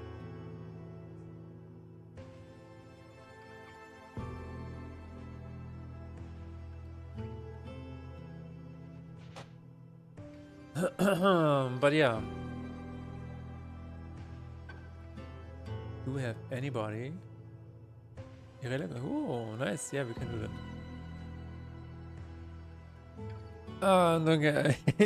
Okay. So yeah, I was saying, it sold around 500 units, which is really cool. So I think it is actually, like, even though the Halfquake trilogy launch was a huge launch. It was incredible. Like, so many people played it and stuff. Like, numbers wise, I feel like this might be my most successful launch to date. I'm still not a millionaire. Like, all of the money that I will receive from Steam basically already evaporated from all of the money that I put into art and stuff. There were a few people who make some videos on YouTube that got a good amount of views. Yeah, that's true. I mean, the Aliens Rock one was sponsored, but it still got a lot of views. Yeah, it was very nice. I'm very happy about that one. Also got a lot of cool feedback for that. La la la la. 1, 2. I'm just gonna debug into this function a little bit and then see why it doesn't work. But yeah, no, I think in general it's just really cool. It doesn't meet the mainstream. What is it called? It does not meet the mainstream. Yeah, that's what it is. Could always try reaching out to some streamers. I don't know if anyone has streamed the game on Twitch yet. Oh yeah, we have. I have hired a person to do that, and he has sent out, I think. That is actually how we got Celerity. Celerity played it on stream, and Aliens Rock, we got it through the outreaches, and there are a few smaller creators that have not replied, but they have made videos or have streamed it because of that. But yeah, it's very strange because I feel like there are other streamers who would really love it, but something is keeping them back. Maybe the overall package is making them feel like it's not worth it or whatever. Or maybe they think it's too hard, too complex, or maybe they think it's too easy, I don't know. Yeah, no, that's true, yeah. That's true. No, we reached out to, I think, 70 or at least 80 people at this point, streamers. It is a hard game to sell. I don't know why. I mean, kind of know why. It's because it is dark and complicated, and some people really like it, and maybe it's not a streamer game, you know? Maybe it's not very nice to stream, I don't know. But Celerity made it happen. Made it work. Return is new. Huh, what? I will debug into these conditions as well. It felt very straightforward after the initial few minutes. Yeah. No, I've seen some people that say that said that the trailer looks very intimidating. It is really hard to get expectations right. For example, the trailer might make it look like it's super complicated, but then other people say the onboarding is very, very nice, very easy to get into. So it kind of alienates people who see the trailer and think it's too complicated, and then it alienates people who think it's too easy. Like it's this weird thing where, yeah. I was surprised there wasn't a tutorial, so I did actually give up my first run within a minute to make sure I didn't miss anything. But I was tired and still managed to learn it late at night. Alright. Yeah, so this is the thing. The first run is actually the tutorial. And I think what I need to do is I just need to make it obvious. Like I need to just say, hey, this is your first run. Death will go easy on you, or a little easy on you. The thing is, I don't want to... I feel like if I say it's a tutorial, then people want to skip it. And I feel like people should not skip it, because the first run, in the first run, the Lacrima pool is a bit more limited, so you do not get off, like you get a bit of a limited pool of information, basically. And the first map is actually handcrafted. So every encounter, whatever, is handcrafted and specifically made so you get eased into the game. It feels like you're coding the cards, so it makes sense. Yeah. So, I don't know. And then people play the first run and they say the game is too easy. Yeah, because it was the tutorial. So it is kind of my fault for not highlighting that or saying that. But again, the question is, if you say, hey, you're playing the tutorial, then some experienced players will be like, yeah, but I don't want to play the tutorial. I want to go... just give me the full game. But I don't think that's a good idea.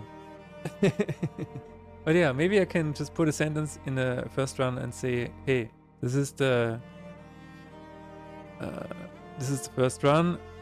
Death will go a little bit easy on you. Just have fun or whatever. Just have fun in hell, I guess. Even then, there's like 30 days to win the cross. Exactly. I just like the mindset. I'm trying really hard to understand what I can improve here. Again, messaging is an easy entry point. But you see the journal. You see that the game has at least like 30 or 31 days that you can play through. You would assume. I think you would assume that the game gets harder the longer you play it, right? I mean, even like every game you play gets harder the longer you play it, is what I would assume. Death says have fun, yeah. Have fun. And yeah, it is really interesting. And this is actually a reason why people refund the game. People play the first run and then say it's too easy and then refund the game. I see it in the data, in the backend. By the way, does winning a run mean completing all those days or just one day? Winning a run mean completing all those days or just one day? Winning a run just means, like, if you play the first day and then you win the run, like beat the entire 3 chapters, then you have won this day and then you can play the next day. So this is what happens, if that is what you mean. Not entirely sure if I answered your question there.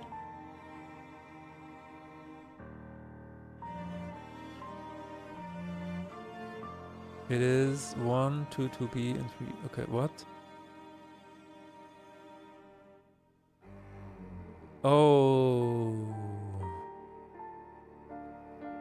want to be discovered is true. I see what is happening.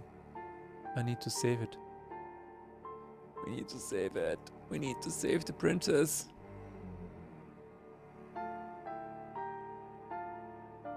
I think that's it. Check for Discover Lakama. Alle Verweise suchen. I guess every time this is used, there was a... I guess not. Huh. Update as on board. That's interesting. I would say if even fascinating. Okay, let's edit at... Wait a minute. Rest. Here we are. Check for Discover Lakama. And then we will say Card Game Manager, save Meta Statistics. No, Statistics Manager. Next frame. There we go. Like the achievement, nothing's impossible. It says you need to win a run without gaining curses. Okay. Yeah, that means like one run is equals 1 day. Because you can also play runs in the custom section.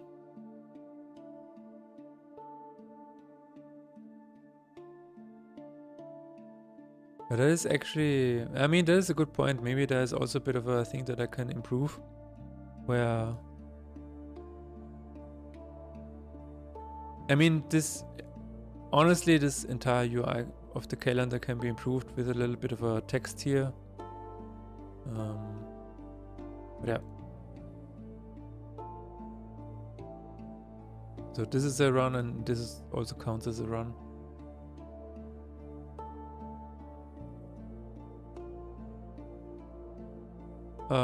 Wait a minute. Collection. It is not here yet. Now it should be. Yes! I am a coder. I was looking at some of these achievements and thinking like, damn, you need to play 31 days without losing. Oh no! Oh shit, no.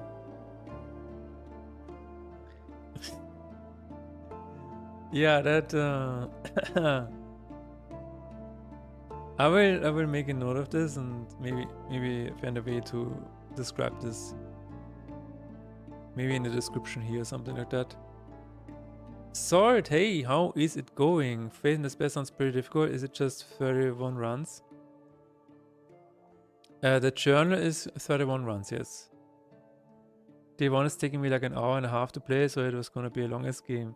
I mean, playing 31 days without losing is crazy. Yeah, wait a minute. What is nothing impossible? I don't remember at the moment. Wait a minute. Nothing's impossible. Won the run with no curses gain. Oh yeah. That's not just one run, like 1 day. I can see us. Yeah, day run can be confusing. Maybe.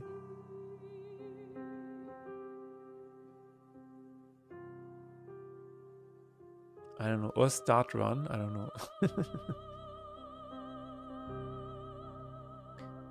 But I mean, in theory, it is just 31 runs until you finish the campaign mode. That's true. But yeah, if one run takes you 1 hour to beat it, then it takes around 30 hours to beat the game. Maybe even more. I feel like when I played through it, it took me about maybe about 20 hours or so. So yeah, it would definitely be more. Yeah. As I said, people who just play the first day or the first run, they're like, "Oh, this is the." You know what really stuck with me is when people say, "This is a solved game." I'm like, I mean, yes, if you find the same combination every run, then you can build the same cars every run, but it is not always happening like that. But it's all about, I mean, this is all something that has to do with messaging, setting the correct expectations. So if people feel like the game is too easy or whatever, then that is on me, and I need to do something about the messaging or add some notes somewhere or infos and make them more aware. Or maybe just you know, let people find out themselves through word of mouth. I don't know. By the way, Sword, you have been asking about the soundtrack, right? The soundtrack is on Bandcamp. It is right here. Wait, collection. No, I wanna see. Okay, yeah, there it is. The soundtrack is on Bandcamp, and it is also on SoundCloud. And it is coming to... There it is. I don't know if you want the link or not. And it's also coming to Spotify and YouTube relatively soon. It is still being inspected. I don't know what they're trying, what they think they're gonna find, like maybe some drugs or whatever. I made this joke before. But yeah, it is being inspected. Like, what are you doing? Balato took me about 6 hours to beat my first run, but I also streamed it for 3 hours a while back. I mean, there's no shame in taking a long time to play a game. Also, I mean, it sounds like you're really enjoying Balato, so the longer you play, the longer the run takes, the more enjoyment you get, right? So it sounds like a win-win situation to me. I've been playing Phase in Despair for 6 hours and I have not won. Also, I keep mentioning Blood because I don't really play card games. Alright, yeah. No, this is... I feel like this is a... Even if you find a good combo, there's 31 runs for the enemy to randomly get a better combo. Exactly. Like, yeah, it's really interesting.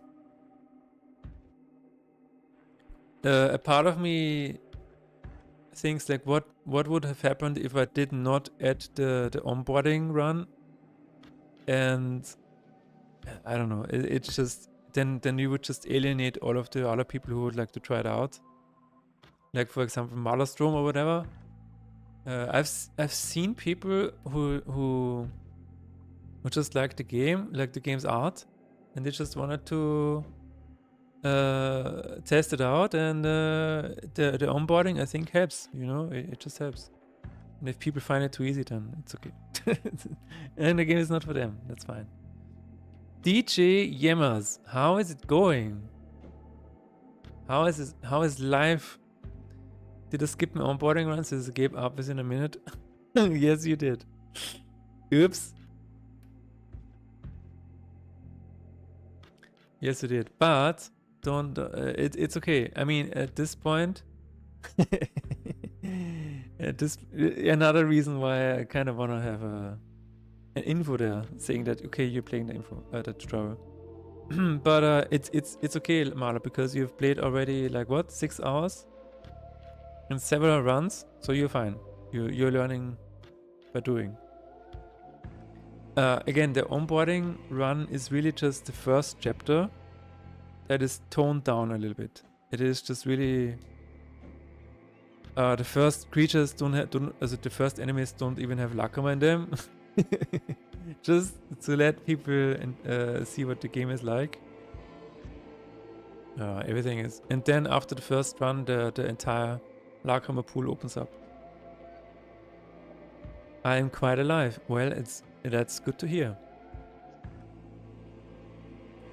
You could have won so easily. It doesn't really mean anything. What you can do, Malastrom, you can do the following.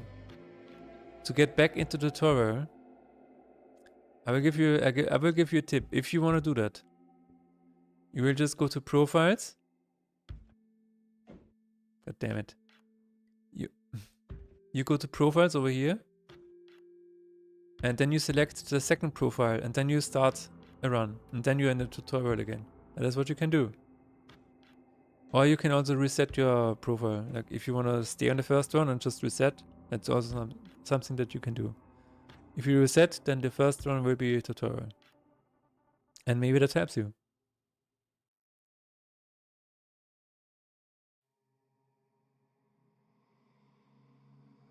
And yes, it is the game's fault for not saying that. If you say that I'm fine without the tutorial at this point, then I'm not too worried. No, you will be fine. If you have seen the tips for me that I've deleted, and just look out for Axiom, Exodus, or the eternal modifier or whatever, so your creatures can be summoned again and again. I think you will find it. You will find the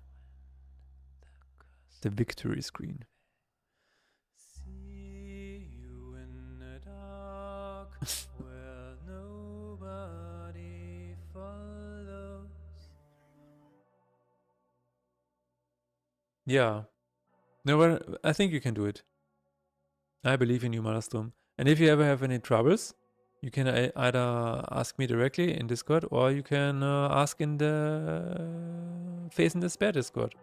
Because there are some really nice people there who want to help. Who love helping people. For example, Pam here. Pam is really nice.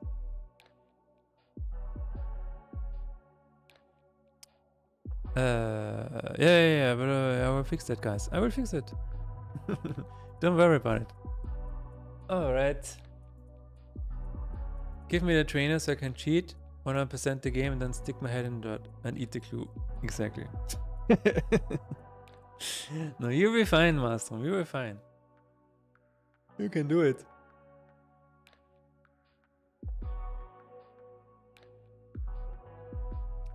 Alright. Ladies and gentlemen, this is it for me today, because I've been streaming for almost 4 hours and I'm almost about to fall asleep. No, I still need to eat something today. This has been a really cool day today. I will be back on Wednesday morning. But not too early in the morning, you know. It's still gonna have a bit of a sleep. And we will continue with all of the bug fixes and quality of life features. And yeah, I was just remembering one of the last curses I got on my last run was the one that puts any new creatures to sleep. That did not help. No, I know, yeah, that does not help. This is actually super annoying. But you will find a way. I mean, sleep, for example, you can wake up a creature that is asleep if you have a spell with a low impulse. If you do low damage to your own creature, then you can wake it up. For example, because sleep is like immediately off if it takes damage. That's something you can try.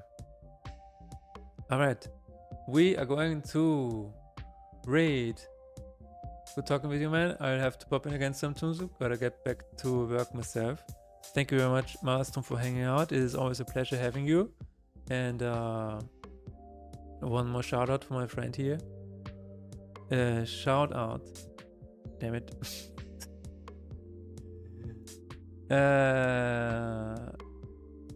There it is. If you see this person streaming, he's a really cool streamer and a good friend of mine. Check him out. His voice is incredible. You will love it. But today we're going to raid a fellow game developer. His name is Irregular Human. And he makes is currently working on a horror game. So yeah, we're definitely going to check that out. And I will see you again on Wednesday with more bug fixes and quality of life. Have a nice evening. Thanks everyone for hanging out. Goodbye.